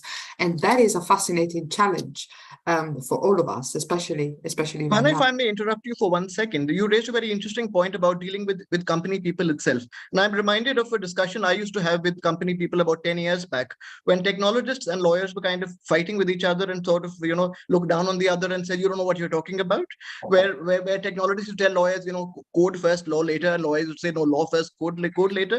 Do you think that has changed over time and there is a greater understanding of privacy principles, which are very important for technologists as well? I dream of, Rahul, I dream of a world where you code law into technology. And that is what we have to do moving forward. I mean, we have to, lawyers, when I joined the world of privacy years ago, you are right. You couldn't get in a room, a privacy person, a privacy lawyer, a privacy professional, and an IT person. Do you remember? They just couldn't understand each other. It was like two different languages. So it is now we do have to do that because, for example, now it's very difficult to imagine a world where lawyers won't be able to code, or imagine a world where somebody programming and artificial intelligence systems won't be able to understand what the concept of fairness means from a legal and if you want even ethical standpoint. So this is definitely something that is slowly changing and needs to change even more. Sorry, one more follow-up question before we move on to our next panelist. What are your experiences dealing with multiple DPA authorities in different countries? Is that, for example, when you launch a new product, is that something which you have to interact with in different ways? Is there a system which you have to do that? Yeah, so I mean, it's really interesting. That is probably the most interesting one, because you have to, I mean, first of all, there are processes here. First of all, you need to know what is happening all around the world, and that's not an easy thing. For example, if you have launching a product across the world, and you need to, for example, engage with different vendors, and you need to know things like all the different requirements for reporting a possible data breach, or when you're liaising with vendors in the US, which are different country by country, state by state. And then, for example, when you're coming up, when you are even within the EU, you have different interpretation across different jurisdictions. So even on what it means, identifiable data means, you have on certain sentence specific, you have a different view between sort of the Dutch Data Protection Authority and another authority. So there are so many nuances all the time. So I think it's really, really important to have team members who are focused on specific jurisdictions. They're able to assess immediately where the pinpoints might be in specific jurisdictions, where, for example, you need to work with a work council, where, for example, you have to work closely with the Data Protection Authority, whether it's worth engaging directly if you're doing a specific project which is more borderline, and where you have to engage with the Data Protection Authority, where, for example, you're dealing with medical data, which kind of legislation does it fall under. So it's important to have that breadth of knowledge within one team, and also the ability to know exactly at which point you need to rely on external counsel to deepen your understanding in specific. And then it is a matter of program managing the plan. And so it's not an easy process. It's not an easy process. It requires program management skills, legal knowledge. You have to work very closely with, if the product, say, is very much sort of a technological one, you have to work very closely with the technological team to ensure that there is no slippage. So, for example, there's something that doesn't get launched in a particular area or something. So it's very much of a sort of team exercise to work on all this. Thanks, Ivana. Can we move on to Ali, please? Ali, again, the question primarily relates to what is the kind of business that your company does, what Zeus does, and what is your role as privacy officer over there? And in that, I would also like to ask you one more question from a personal level. I see you're not a lawyer, unlike many other things. To what extent do you think you have to be a lawyer to be a privacy officer? And to what extent do you think it's a bad idea? Okay, I think there are some amazing questions. I'll go point by point. So ZS is a professional services firm. We are about 40 years old globally, spread across around 28 to 30 offices, predominantly present in India, in Pune, in Delhi, and Gurgaon, with close to 8,000 employees, and then we've gotten the remainder across the world. Now, when it comes to privacy, while we do have a complex privacy organization, I own up the entire role in terms of the risks, the compliance, the internal audit part of it. At the same time, in terms of owning co-owning up our privacy management system. While from a data protection standpoint, we do have some designated authorities, even in the US, that, front end across those roles from a legal privacy standpoint. Not being a lawyer, but yet understanding and owning up a management system into it definitely brings a different perspective, because for me, it is not just about complying with the regulatory requirements or the legal requirements. For example, GDPR would talk about, you need to have a ROPA in place. When you've got information sharing, you need to have your SCC coming into place. Or at times it is a lot, or you need to perform DPIAs when you've gotten critical, sensitive, identifiable data coming into your systems, and where is it placed and so on. So for me here, it is more about the risk at times, which not just turns out of the non-conformities, but also from the security aspect of this core element called as data that we all rely on, right? I believe data is currency. You cannot survive in the digital age without data. Over the last couple of years, we've digitized so much. The privacy associated with data becomes complex. As Ivana mentioned, regulations are coming across in every geography, in every country, at times even in every state. Regulators are demanding in terms of new reporting requirements, new control requirements, and so on. But the essence of everything is how well is the identity and personal information of the data subjects, the end consumers, being protected in such a digitally connected ecosystem. And how can that information, and what are the risks associated with it, right? How can that information not be misused by an entity, individual, or whatsoever? So for example, if my iPhone and my iWatch collects a lot of health information about me, which may be processed in some kind of an AI technology tomorrow, how secure am I as an individual in terms of my data not being compromised or being misused without my consent? And that's where the legality comes across. So not being a lawyer, I think I love to focus about the point on individualistic consent. It's not that, I've just gone ahead and clicked in and okay, and provided my consent. In fact, I was going through an app the other day with, not privacy data, but more on the card data, where it's a payment module. RBI came back with regulations that you can't store a customer's card information without explicit authorizations, and you may have certain additional security measures coming into play. Like you said, right, technologists and legality at times don't always go hand in hand, and there's always been a debate. A legal person would say RBI said it no, so you can't hold it. You need to comply with the RBI norms. Whoever was the app maker wonderfully came back with an idea. The moment that the customer's card details are saved, it's auto checking in the box for the consent. And, in a jiffy, you may just go ahead and click OK and move on. And that's capturing your consent. But is it implied consent? Or have you literally given that consent? And that may be the case with a lot of personal information as well. Now, when we look at it from the Indian ecosystem, personal information goes beyond some of the characteristics of personal information we may find in Europe and US and so on. So for example, our Aadhaar details, UDIA pieces of information, biometrics, which may be considered a special category in countries and regulations, but maybe a more common case out here. We are yet in a developing mode where our systems, our technology is enabling itself to, start thinking about customer centricity and security together. So that leads to another question with data being the new currency. How cautious are we being with our own money, right? That's a big question to ask all ourselves. Actually, I'm so glad that you said data as the new currency and not data as the new oil, because that irritating euphemism has just gone all over the place. And I think it's a mistaken one, but I don't want to get on a soapbox about it. But one question I did want to ask you, what do you think is the role of a privacy officer when new products are launched? Would you be part of the room in the discussion about launching a new product, or would you be brought in later on to say, oh, we have this problem, can you solve it? In an ideal world, I would love to be a part at the time when, the requirement gathering is happening, not even the design, even a step before, when the ideation is happening in.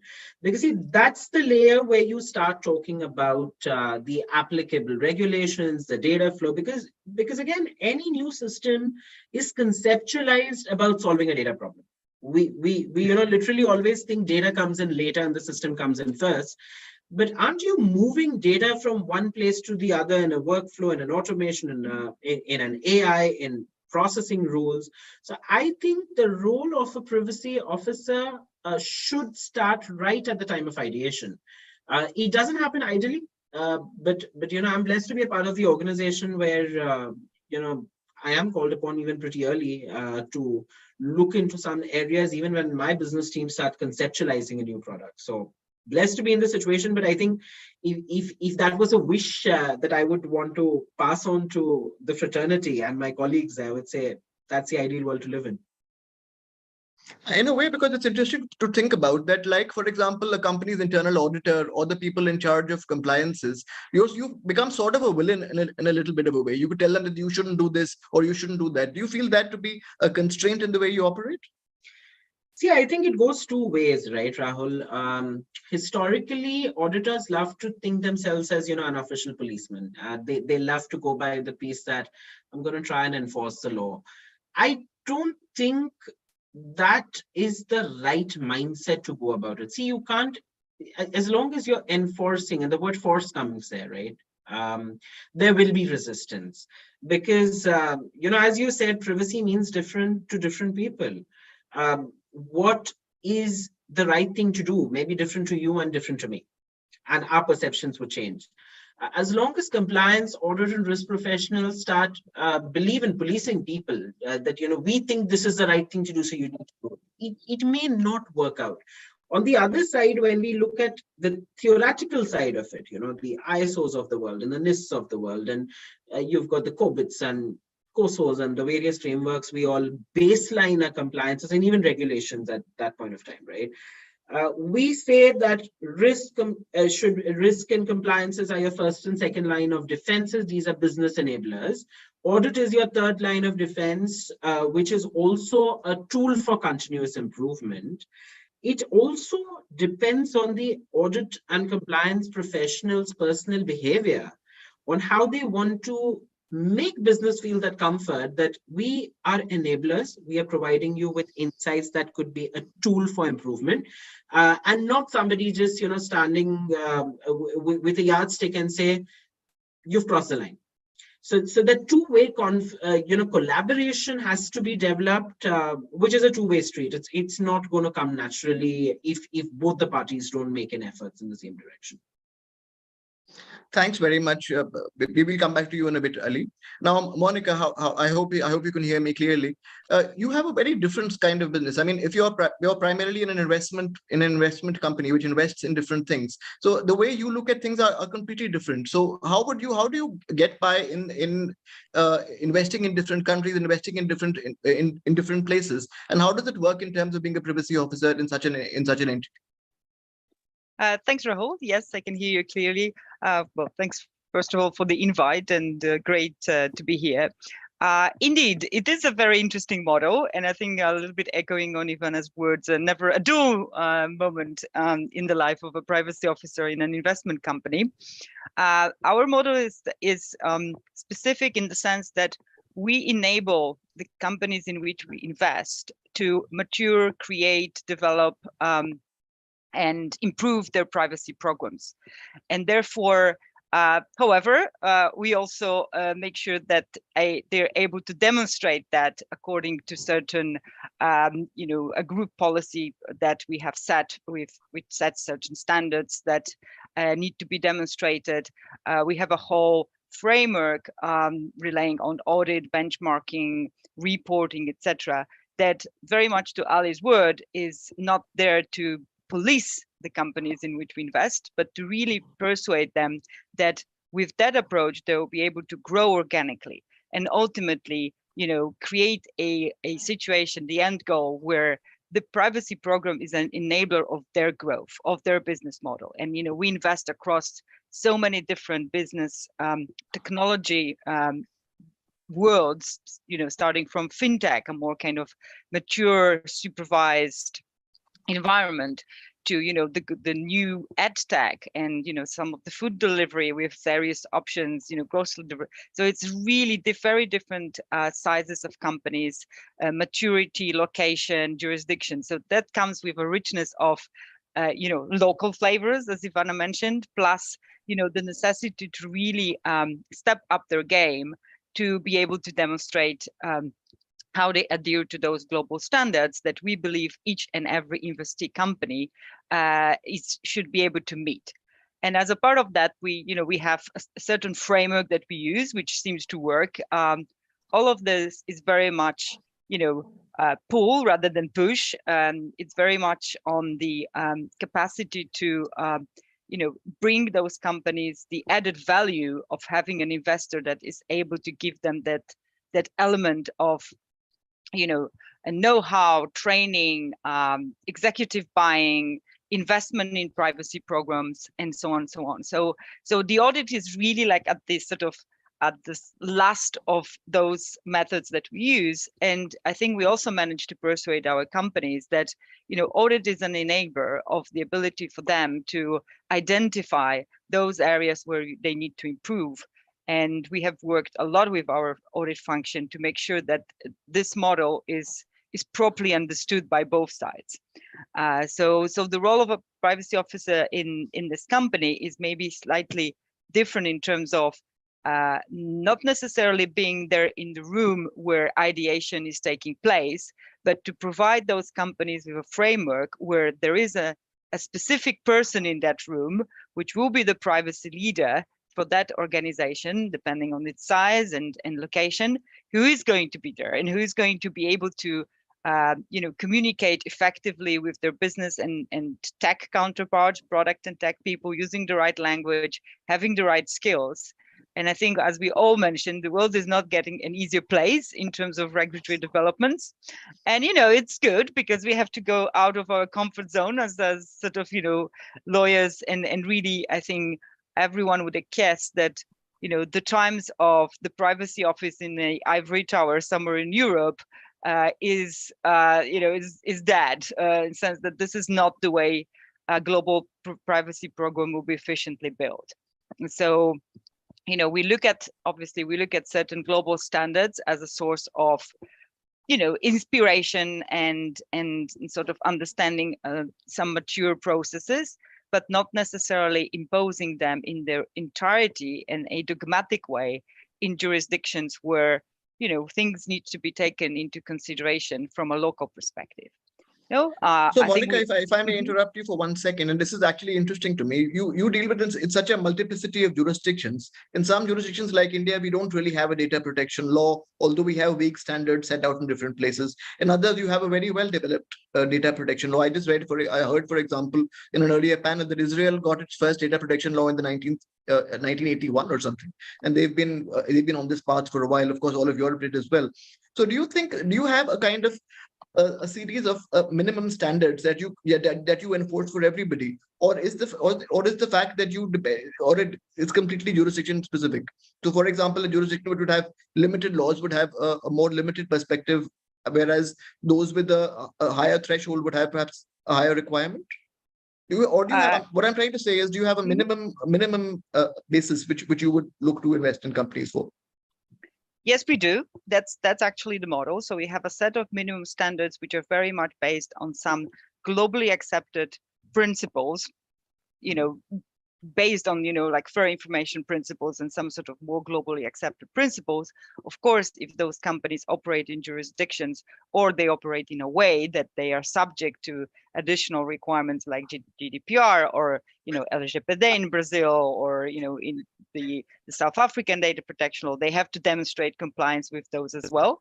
But that's a set of common standards that have to be adhered to, regardless whether the local jurisdiction has or doesn't have that type of requirements.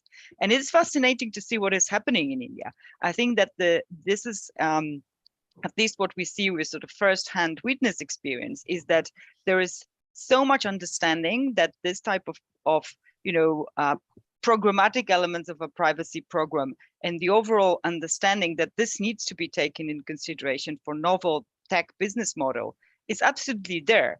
And and then I think most of our companies have developed privacy programs which are actually exceed the standards that we impose, just because they feel that this is that the practices on the market have to some extent been there first before the regulation is there, in particular for those that operate in specific sectors. So they are doing it ahead of the game, a little bit also looking at the state of this being a competitive advantage, but we surprisingly see very little pushback in terms of the necessity to adhere to those standards or even go beyond that.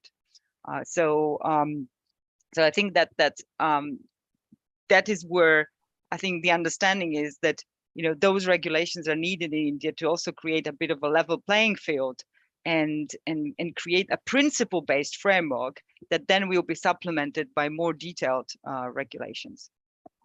In fact, I had a quick look at your company report, annual report before getting on this panel, and I was quite impressed by the way that you report this sort of thing. I think it's wonderful that when I was a young corporate lawyer 20 years ago, we used to look at FCPA compliances for American purposes and the British Bribery Act of 2009. But now they look at all kinds of things, and I'm so glad that they look at privacy policies as well as one of the factors for investment, and they actually evaluate that. I think that's wonderful.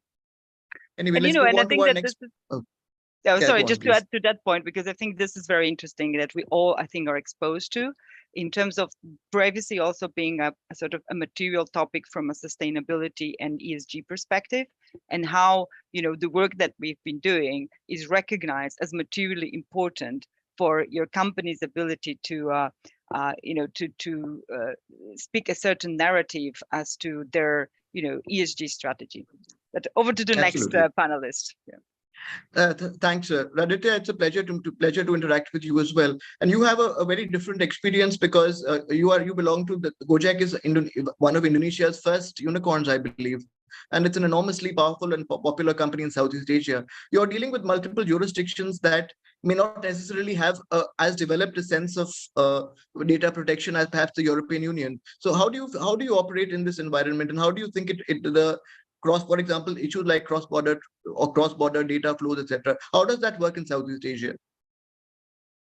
Yeah, thanks, Rahul, for the interesting question, and yeah, glad to meet everyone in this panel. Yeah, so in my company, Gojek, we are mainly operating in Indonesia. We start in Indonesia, but we also operate in other countries in Southeast Asia, such as Vietnam and Singapore.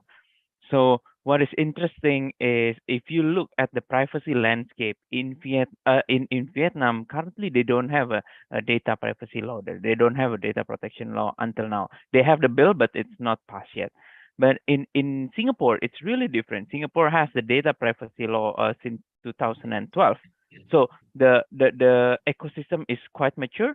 And I think the enforcement is also good as well in Singapore. While in Indonesia, actually, it's a really, we just passed another milestone. Well, last month, we just passed the data protection law.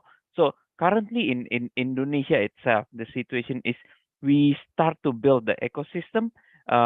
I think the company together with the regulator, we together start to build this ecosystem, and even sometimes we the company, we also work together with the government to have a common understanding on how we want to interpret the law, right? So because the law just being passed by the government and the parliament as well. Now the next big question is, how do we want to implement this law in Indonesia, right? So, and I think we have a 2-year transition period, which probably some people say like it's a short time, but some people say it's quite a long time because we already wait for this law for quite some time. I think more than 6 years. But I think for a company like us, we collect and process a lot of data, and with the coming of this law, it's really important for us to really understand how we want to implement this law. So I think as the role as the privacy officer in this company, we really need to understand how we want to interpret and translate this law into our daily activities, daily work, to make sure that we really adopt the right principle and to make sure that we're doing the right thing.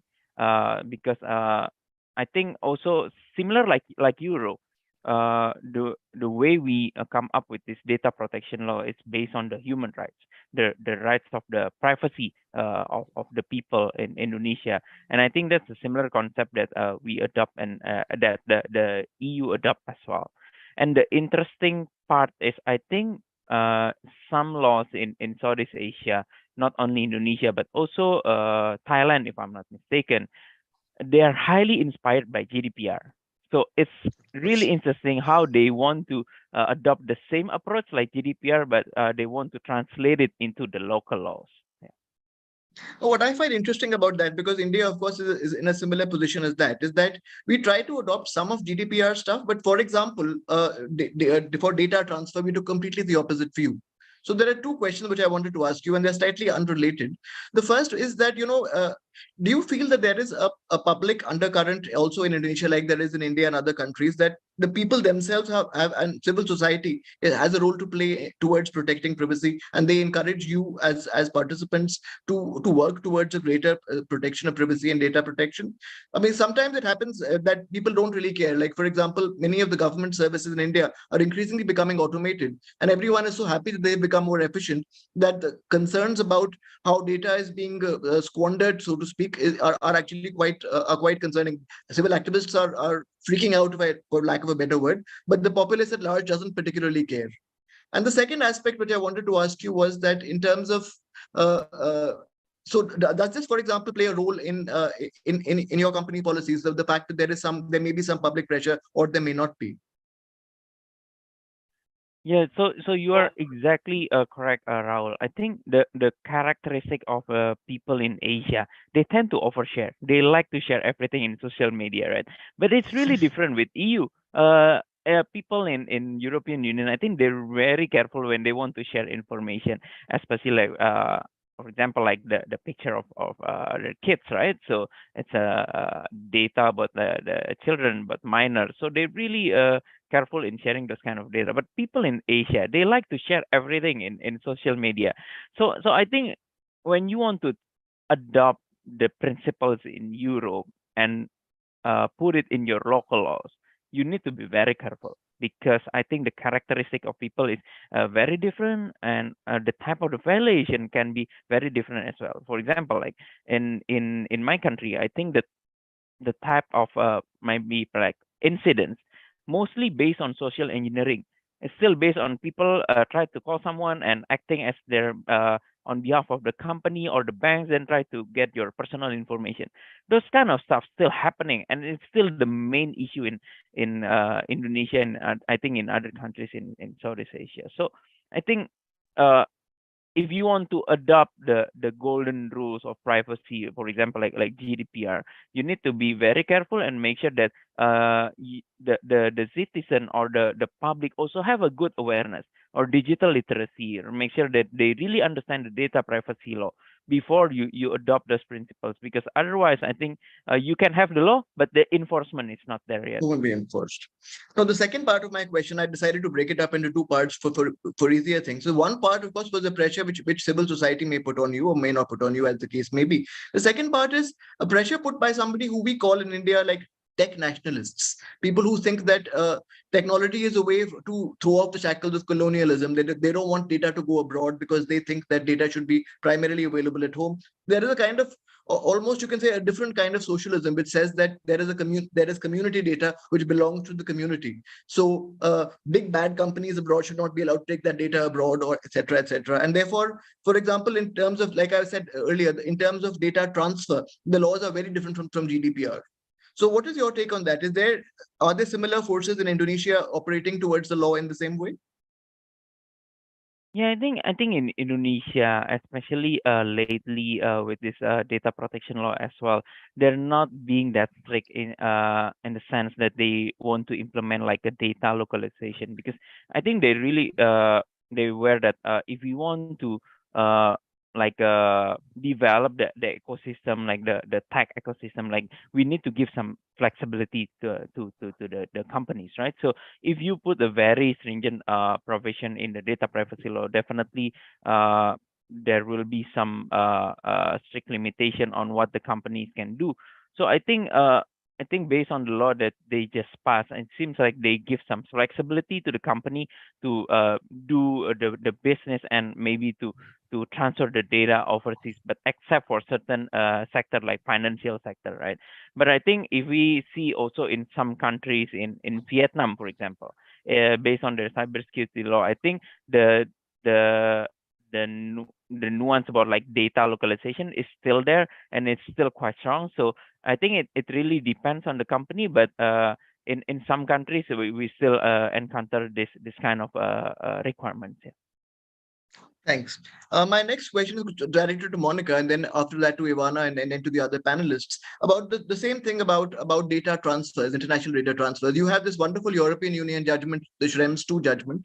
And following that, you have all kinds of developments in different countries. For example, in Indonesia and India, you have, for example, a far lesser concept of privacy than perhaps is prevalent in Europe.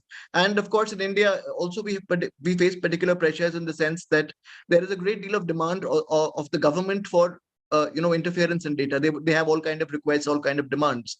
So in terms of the Schrems framework, where they found that even the American standards were not enough, how do you operate around that minefield when it comes to countries like India or Indonesia? It is a very good question. And I think there's no company that has a silver bullet solution to that. I think we probably have a few layers how to tackle that. Obviously, companies that are subject to specific sectoral regulations like RBI in India, they will comply with the data localization requirements. And in a way, the investment model, to some extent, makes this easier in terms of the ability to have those companies just operating locally and still thriving, maybe easier than a sort of more centralized global environment. And so obviously, we are able to support this type of big kind of infrastructure localization project for those companies that just need to comply with that. In my past professional life, I went through the trauma of actually adhering to a number of data localization regimes globally for all systems and sort of in a big centralized businesses. And it is not simple. It costs a lot of money, and you basically need to rework your entire governance of the program sometimes. So it is indeed something that I think all companies are looking at very attentively if those type of requirements apply. And in some instances, it is also subject to interpretation in terms of how far you have to go to comply with some of the regulations. Sometimes this is a question of a risk-based approach in terms of the adherence to I would say incidental data localization circumstances, like for example in Turkey, where we have no rules that enable transfers outside of Turkey rather than a hard localization requirement. So there's a number of different scenarios around the world, but of course those have to be looked at for those companies that are subject to that. The other layer is really enabling, cross intra-group transfers across jurisdictions. It's something that is a livelihood of any group, and then creating instruments which again will enable those transfers. In the past, it was very much pushing the SCCs to the other parts of the world, and you were done. I think this is now getting more complex, not only because a number of countries outside of Europe have, rightly adopted a similar approach of regulating transfers outside of their jurisdictions and now are adopting their own standard contractual clauses, then you need to somehow incorporate in your framework. So again, creating a baseline, a set of standards that will enable those transfers within the group is very important. And it is a continuous journey that you'll have to update whilst this trend continues, and will definitely continue. And looking at other additional global initiatives, that may create some sort of interoperability. I don't see this coming from Europe. I'm looking with some interest at the development, for example, of the APEC PBCRs as a sort of potential alternate framework, which will be more like akin to a certification regime. So that's the second layer. And the third layer is, of course, making sure that those companies that are subject to specific GDPR requirements are complying with those to the extent we can. That's, I think, something that companies are faced. We are, looking with a lot of hope in terms of developments of the transatlantic framework, in terms of the geopolitical aspects of that, and just trying to make sure that our companies have the capacity to adhere to those. So I think that there are various ways how you look at this from a global perspective. Very, very quick follow-up and a very short one. Do you think there is an international law answer, something like akin to the Budapest Convention or something that you would hope more countries would sign onto a general framework for data transfers? Do you think that could be a possible solution, or is that very pie in the sky? as a group, we were always very vocal about, the need for an interoperable, some sort of global standards that various countries can adhere to and really help, the international data flows as a way of a business developing enabler. But to be honest, looking at the recent past 2 or 3 years, I think the hopes of those that very much believed in this ability to build an interoperable framework that would be, again, more in the philosophy of certification and best efforts of companies that wish to, to adhere to those, do not seem to come with specific practical initiatives. I think it's still very much a faraway dream. Okay, Ivana, how does Wipro deal with this, with the issue of data transfers, and what do you think is the future according to you in this as regards data transfer, and what could be a possible way forward?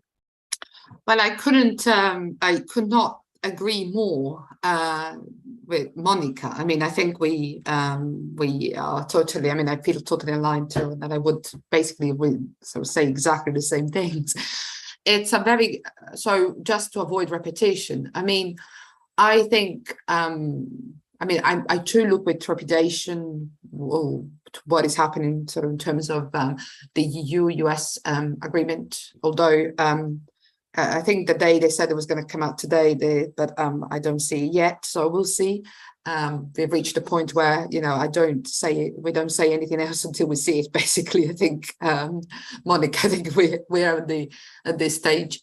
Development in Asia, I agree, they're very interesting. There is a lot of work being done at the moment by from the OECD in relation to the international transfers of data, but it's in general, I find that it's a really interesting times we live in. First of all, because as we said, we are witnessing an alignment on much of data protection, data privacy across the world, but at the same time, there is this drive to tech sovereignty, and data falls within it. So what is happening at the moment in different countries, and I'm sitting in the EU, and this is very debated in Europe. There is this drive to technological sovereignty, the idea that somehow in the independent world, we're all in the interdependent world, we can be tech sovereign, and an idea of sovereignty, which is rather sort of a closure rather than the ability to stand stored in the global supply chain. So there is a bit of misconception, but this is obviously my personal view in relation to what being sovereign means. And data, for what it is, being this sort of sort of being so important within this, then of course data plays a big part. So there are a lot of calls now for data localization and with all the complexities that raises for companies. And of course, this is interesting, particularly at a time where in India, for example, you have these discussions about new legislation where that I am waiting with much great anticipation in the sense that what I read and very much around the idea that there could be a potential third view and third way on how to deal with data, which is sort of somewhere in the middle between the consumer laissez-faire American model, which is no longer true in the sense that America is also going through a lot of rethinking. And if you think of the AI, the blueprint for the AI Bills of Rights, it shows that there is a different approach to privacy violations and a much more convergence with competition, although sort of with limitations.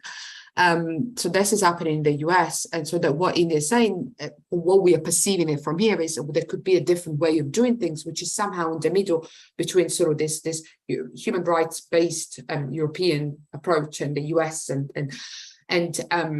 this could be this sort of, and it's an interesting one because what we are looking at, especially in the context of being able to share data with India, in the context of continuing to see India flourishing from in the global landscape, and how in the ability to, I don't say to necessarily secure the adequacy status, but from the EU, but in general, to foster that relationship is important. I think, for example, things like what's happening with the 13 directions recently put some question marks that need, or at least, there is some debate that needs to happen.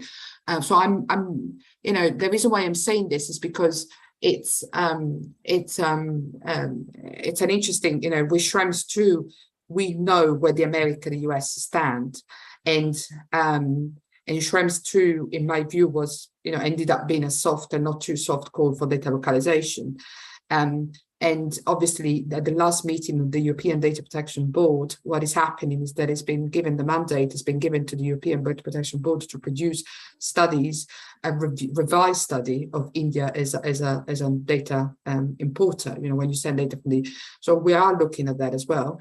But I hope that we can, we can be in a position where sort of data flows between Europe and India. And I know, for example, in the UK, that's where I used to live till recently. There are discussions around trade, around privacy and sort of data sharing being part of a wider trade agreement. Again, this is an interesting route. How much can privacy and data sharing being part of a trade agreement? When the trade agreement is very much commercial, privacy is about safeguarding human rights, but nevertheless, how much can this be part of a trade agreement? That's again another discussions that needs to be had.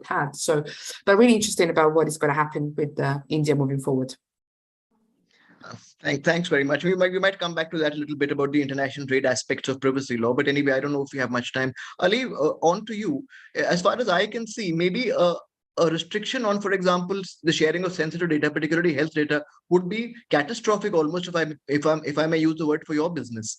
So how would you, as a company, would be able to deal with more and more countries imposing restrictions on data which can be shared abroad? And a second question, again, this is slightly unrelated, but it might be of interest to you, that as a privacy officer, do you also have some role when faced with data breaches? I mean, two completely unrelated questions, so you can answer them one after the other. Absolutely, I love the questions, in fact, and very insightful, right? So when we talk about not just healthcare information and PHI, any kind of personal information with these, specific cross-border data restrictions coming across, and some of the markets that we operate with, more in the APAC region, we do have stringencies that you cannot avoid. One, by means of administrative controls, where there are countries that do have administrative compliance requirements that would not permit certain data transfers. But then there are geographies that would even have restrictions put on a technical ground, right? For example, let's look at China. Cross-border data transfer is a big deal there. It's a growing market. We cannot avoid in any manner. We need to work and learn to work with the regulators to meet with the compliances. So there are some places where there's a hard stop. You must adhere or else you cannot operate. And we cannot do more than as much, right? So here is a piece where you're limited with options. You need to find creative solutions to ensure that you are maintaining the regulatory authorities' discretion out there. You are maintaining, the various elements of compliances coming there, and you simply go ahead and meet those. Now, when it comes from a data breach standpoint, right? Again, I interestingly wear this unique hat even of the risk compliance of the audit arena. So definitely in terms of a data breach, I would also be involved in from a forensic standpoint. See, here it is not just about reporting to the regulatory authority within the 72-hour period or the 7-day period or so on, whichever regulatory authority may have defined. It is also at times to go ahead and, see what was the kind of personal data that was breached, what was the compromise, what is the impact, and then try and see how you can improve your environment better to prevent such unforeseen incidents. But one of the saddened realities is that we consider data breaches as a blot onto organizations, we consider a data breach or a security incident that gets triggered across as a blot onto a very, I like looking at it in a manner that, at times people specifically from a C-suite standpoint take it very personally and say, me and my team failed. I was talking to somebody on the subject a couple of days back, and interestingly, to a very dear friend, and I was like, why do we consider this personal? Being breached or undergoing a data breach associated security attack is an eventuality for every organization, no matter what type of controls we imply, right? It's not that we are ever going to be fully secure. When you are breached, you are hurt as an organization. You are victimized at that point of time. At that point of time, regulators expect us to be transparent, which we are bold enough to be transparent and report within the set of timelines. However, why are we trying to put ourselves, and even a question for the regulators, why are we being put across on the stand as somebody who's the oppressor, not the oppressed? Here is where the industry, the authorities, as well as a collaborative forum, needs to come together and say, we stand by you. We all are one. We understand the pain. We understand the hurt. Let's recover together. And let's be bold enough to accept we are all victims. Till that point of time, we do not embrace this pain. I think we are giving an opportunity to the cyber threat actors to breach us, to find avenues to steal our data, because it's like they know we're insecure about it. So why not make most of it? And that's always going to be a vantage point in every situation in life, right? People are only going to attack you right at where they know you are insecure and it hurts. That's an interesting point of view, but I'm going to push back a little over there and say that obviously look at it like this. The capitalism always, the answer has always been that we are helping create value for so many millions of people. So forgive me if I have destroyed the rainforest, or forgive me if I have caused the Union Carbide gas leak or something. So to some extent, I understand that there has to be. Frankly, everybody understands that data breaches are just. They are going to happen regardless of what you do, and I do understand that that people shouldn't go out of their way to punish. But surely there must be a system of some sort of accountability. No, absolutely. It can't be victimhood. It has to be accountability. No, absolutely. Accountability goes without say. However, there has to be even that collaboration coming along with the regulatory authorities, so that cybercrime is even fought off collectively. So there is only as much of accountability. See, a CISO as a DPO can be accountable for implementing the right level of controls and having those preventive and corrective actions deployed within their environment, or even administrative controls. However, there are certain areas that would go beyond a CISO and a DPO's role as well, right? We cannot go on to a threat actor hunt. We cannot go ahead and find a cyber criminal and bring them to the books out there. We cannot bring them to the stand. We cannot go ahead and control their activities. So when it's accountability is about the things that are meant for us to do and what are guided, as I said, it's no negotiation. There are things that have to be done. That's a fully accountable. Anyway, let me draw this discussion to a close by saying that, this particular discussion about accountability, by saying that it depends upon the field in which you're at. If you're dealing with sensitive health data, the kind of pressure, so to speak, which is on you is enormous, and that is perhaps rightly so. If you were dealing with basic stuff like, say, for example, Raditya's company, if you're dealing with people's preferences as regards bike hires or something, that would be something totally different. But if you deal with health data, then you should be prepared for a great deal more of accountability. And now, using that as a segue, let me move to Raditya and ask him. Raditya, do you see any movement in the ASEAN countries towards a regime for data transfer? That's the first part. And the second part, again, the same what I asked Ali. What do you think your role would be in case of a major data breach in your company? Yeah, I think for the first question, yeah, I think now the some of the countries in this region, I think they try to facilitate the cross-border data transfer. I think in ASEAN itself, there's a framework that they try to introduce to allow the cross-border data transfer, and even they also try to introduce like the model contractual clauses that can be adopted by the country. So I think the some of the countries in the region, they start they want to start working together to allow this kind of practices, because they know that this kind of practices can bring good to the countries and also to the companies in this region, right? But at the same time, they want to do it properly. They want to have a proper protection. So that's why, even though they want to facilitate this, that at the same time they want to set the rules also how you do it properly.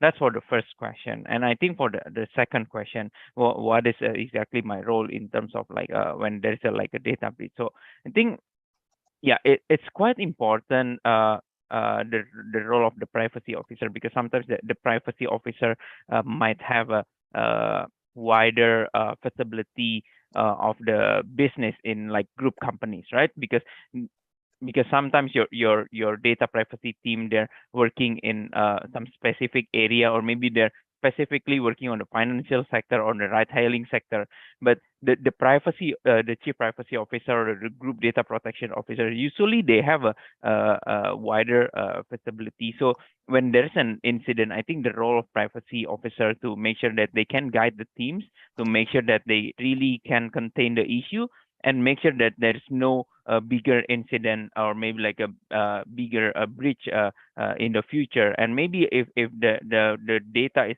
connected between one another, they might also the informant is important to prevent further breach in other sector as well. So I think that's one of the major and the most important role of the privacy officer when there's a data breach, to make sure that the team can contain the issue properly and make sure there's no further data breach going on in the group of the companies. Yeah. So you can say it's sort of like almost like you're cleaning up the mess a little bit, and again looking to see what, from a forensic point of view, what could stop things from happening in the future, right? Yeah, and also when the breach is happening, I think the role of the privacy officer is quite important, to make sure that the team is handling the incident properly and make sure there's no further breach, and make sure it's not becoming a bigger incident. Yeah. Okay, that's an interesting thought. Okay, now considering we are a little short on time, I'm going to put give you all a 3-sentence limit. But we can start with Aditya. What according to you would be the best if you were to draft the perfect data protection law and the perfect data protection authority in 3 sentences? What would be the top 3 qualities that you would put in this? Yeah, I think when you talk about the data protection law, I think the data protection law should be having the right privacy principles inside the law, but also at the same time have some local nuances that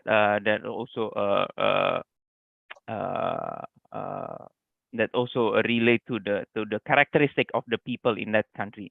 And also I think it's quite important to not only talking about the law, but how do you want to implement the law and issue the right guidance, so people can really understand and really interpret the law in the right way when they do it in their daily activities or daily works. Yeah, that's for me. Thanks.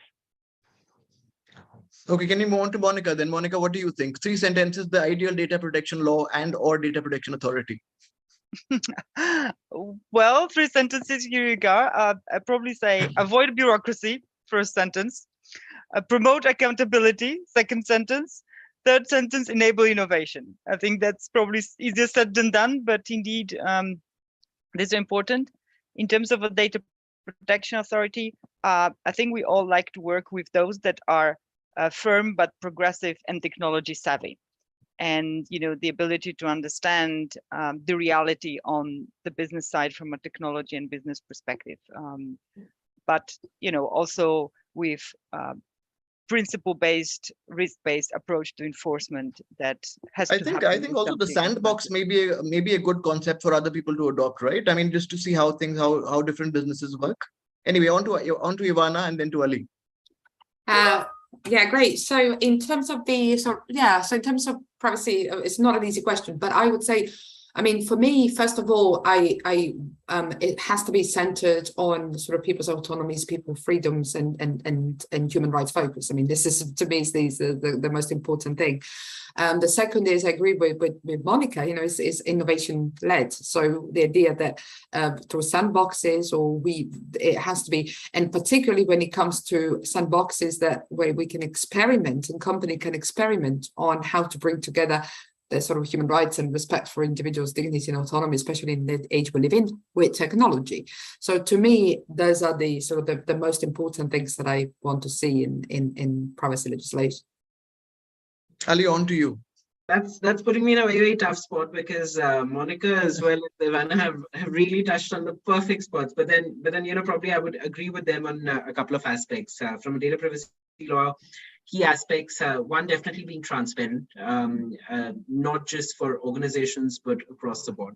The second one, definitely, you know, it needs to have accountability and equal accountability on everyone, regulators, organizations, you know, even governments to that extent, where human rights are also factored across, because, you know, this is people's information and it is their personal rights. That fairness and lawfulness definitely needs to come in. And the third area, definitely an element of, you know, innovation and collaboration together, because while legalities are very, very important, should not inhibit growth. From a data protection authority standpoint, somebody who's robust, you know, is stern in a lot of ways.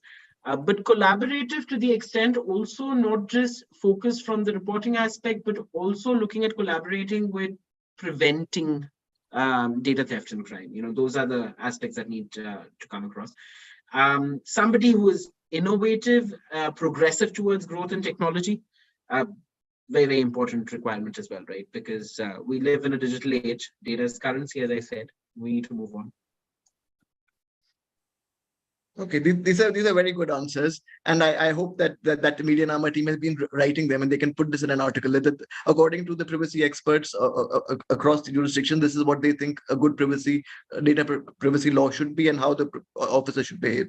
Now, on to, I think, well, I wish we had time to further discuss one more idea, which I think is very important, considering the basis of the discussion, is that I think that privacy officers from different jurisdictions should interact further and be able to come to some kind of understanding as to how things work. Because in law, at least what I have seen is when laws are enacted, the people who with the most interest and with the most knowledge are able to push through what they think is most necessary. So I think it would be useful for there to be a kind of interaction between data protection officers of different companies in order to understand what the requirements of business are. We certainly understand what the requirement of the human rights community is, for example. We also have some understanding of what the government requirement is, but the business requirement is more diffuse. It might be useful for them to also be an important, serious factor in development of the law. But I don't know if we really have time to get into this. So we're going to get into our last and most interesting question. Now, most people, I think, have become pessimists in a way, you know, perhaps conditioned by what we see on movies and the media. For example, I've recently been seeing the show called Westworld, which is kind of this dystopian horror thing about artificial intelligence. And which brings me to the last question over here about artificial intelligence and the metaverse. Where do you see the future of this profession and privacy generally in terms of the future? Do you see, for example, that you would try to ensure that a company like Delos Corporation doesn't control all data and create crazy robots who take over the world, etc. What are your thoughts on this, Ivana? I know because you've written on this a little bit as well, and this is obviously of some interest to you. So I think it's fair. I mean, I think it's over the last few years we've seen some amazing things that tech has done, but we've also seen quite scary ones, and especially around profiling, especially around overuse of facial recognition technologies, and I think it's fair enough that a lot of people are that there has been a backlash, a techlash, isn't it? You know, that a lot of people are concerned about what can happen moving forward.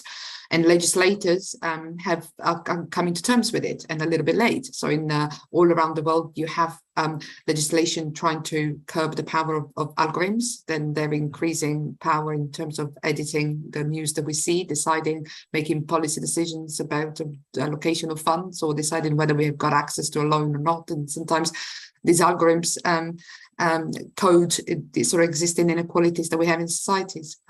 So I mean, I think and a lot of companies are coming to, and a lot of organizations are putting in place interesting ways to deal with this. Spotify has an algorithmic impact assessment. Google had an ethics board, and with all the sort of not bad press that it got, but not so good press that it got. But there's a lot of stuff that has been happening around this. I think the future of the privacy professions will be a tough one in this. First of all, would be to understand how we're going to apply privacy legislation in this context. You know, think of the metaverse. You know, privacy laws applies to natural people. What about avatars? You know, so we will have a lot of questions to answer.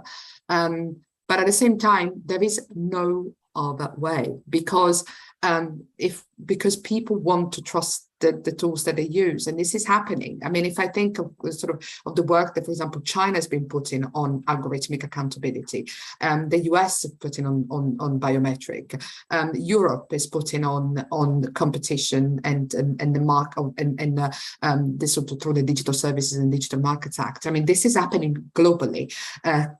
So I think there is no other way. The way is that for privacy professionals to try and identify new ways of doing all this. This is where I see an increase in use of synthetic data. This is where I see an increase in use of privacy enhancing technologies and this is where, you know, much more research needs to go. But ultimately, this is where we have to make the toughest calls. And I think this is why the privacy professional is such an interesting and exciting one right now. Thank you. Ali, what about you? As a practical man, do you think that an approach could just be you cross the river by feeling the stones, or do you feel that there is a larger way to look at this, to look at the challenges in the future?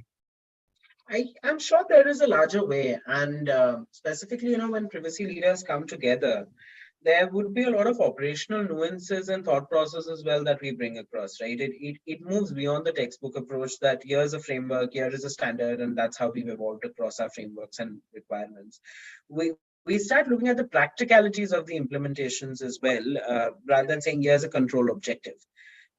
So definitely there's a larger picture to look at. And as I said, right, I think, you know, security on one side has a lot of collaboration that goes on within the fraternity. Privacy is a building line, right? We yet need forums and places where we all can connect, collaborate, and you know, talk more, discuss our pain points, evolve more, grow together. That's interesting. Raditya, what are your thoughts on this? Where do you see the future of the profession, and in terms of AI and the metaverse? Yeah, I think it's really challenging, especially this area is I think still at the development stage in Indonesia as well. So I think the challenge would be how we can be very transparent, like to really make sure that we can being transparent to our user on how we use data and process data in this kind of area. But I think the challenge from ourselves as well, like how we can have a good visibility on what's going on in this kind of area, and make sure that we really inform the user about what's going on and how we process all the data, so they're really aware what's going on with their data, and they can really make a good decision whether they want to be informed on whether they want the data to be processed for this kind of area or not. Yeah. Right. And on to you, Monica. Well, I totally shared the concerns and some of the remarks that my predecessor said, so I will not repeat those. I think we just need to earn a seat at the bigger table, you know, with our AI teams, with our, you know, data teams, and really think sort of all of us a little bit in a different way, in terms of, you know, how we put our priorities, our principles, and our approach on this sort of joint digital table. And I think that this, you know, requires some work on all sides. But I think, as Ivana said, I think this is inevitable. You know, if we want to make privacy meaningful and still, you know, something which is sort of has the same sort of fundamental role in the digital development, then we need to have that seat at that table. And it's not about just, you know, replicating a data protection impact assessment for an algorithmic impact assessment, even though we probably can help with that, having gone through the development of the risk assessment models for privacy. But it's a little bit more than that. It's more of a fundamental approach. It's really to get the executive buying in terms of the understanding that this, you know, fairness and the AI principles, and a little bit like a strategic thinking, how the you know, the group or the investor or a company wants to go about in terms of using those models.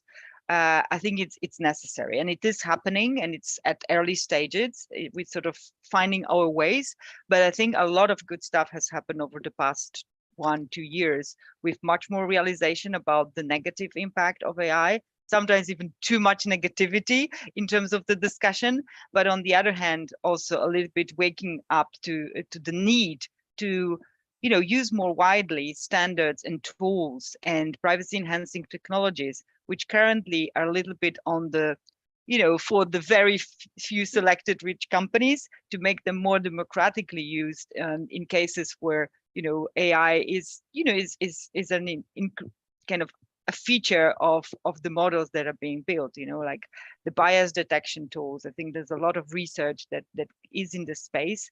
So we have to also be ready to embrace this and promote its more kind of wider adoption. And I think that this is going to be a part of our journey, I think, in the coming 1 year, definitely as a sort of a top priority. I think that there has to be well, if I could put it in not very exact terms, a kind of marriage between the practicalities of it and the ethics of it, as well as a deeper philosophy. It's a philosophical question, actually. I tend to agree with Ivana on this. It's actually a very important philosophical question, which needs to be resolved one way or the other. I mean, I hope that they can come to. I hope that the privacy officers can come to a kind of understanding as to how things work and what the future holds. So now I think we just have about time for closing remarks. So maybe about a couple of sentences each. So Ali, would we start with you? Anything you would like to add? I think collective is the goal to look at. You know, collective thought processes towards enhancing how data privacy should look as a global outlook in the future, and how that should work. That's my final remark at my end. Okay, Raditya, would you like to go next? Yeah, I think yeah, as maybe the group data operation officer or the chief privacy officer, I think we need to work collectively. I think for some of the officer in this region, to make sure that, especially in Indonesia, we need to work together to build the right ecosystem, and so we can grow together and grow the privacy ecosystem, to make sure that we can really develop the implementation of the data privacy and data protection in Indonesia. Thanks. Thank you. Monica, would you like to go next? Yes, I think that India, or more generally the APEC region, is currently a land of so many opportunities, you know, on the digital path, that I really hope to be part of that in various roles. And I think that this is just an opportunity, is also something where you can grow new novel ideas and approach. And I just hope that, you know, you'll go in the sort of right direction, in the right choices. And I hope to be part of that. Fingers crossed. Ivana, what about you? I think what's fascinating about privacy right now is that it's very much of a thread that connects so many different areas and so many different things, you know, from some technologies to other legislation and I think because it is a thread, we have as privacy officers to be connected and to support each other. And anything that we can do across jurisdiction, I think, to help each other in this, and to make sure that we are able to make privacy increasingly the core of our businesses, I think is going to be really important. Well, thank you all very much. This has been a most pleasant discussion. We had one question which was related to the corporate structure of companies, and I think that's already been answered online. And Ali, I think we asked Ali the specific question during the course of the interview. But anyway, thank you all so much. This has been a great pleasure for me, and I hope it has been informative for our audience as well. Thank you very much. Have a great Thank you so evening. much. I mean, well, wherever you are, Thank you. great day for the rest of you. Yeah. Thank you. Bye. Thank you. Thank you so much for that, Rahul. And I think that brings us to a close for day 2 of PrivacyNama. It's been a super illuminating day where we've heard a lot, not just from the Indian context, but from the European context, Israel, and of course, Southeast Asia as well. So lots of food for thought for the upcoming workshop on Tuesday as well. So thank you all to everyone who's still here for attending day 2. If you'd like to go back and revisit the stream, look at some of the past sessions and pick up on points on what people said, you can find those on our YouTube channel. That's www.youtube.com/MediaNama, and both the sessions will be available over there. This year, as part of PrivacyNama, we're also looking not just at these kind of theoretical discussions, but we're also looking at the practice and the technology side of things.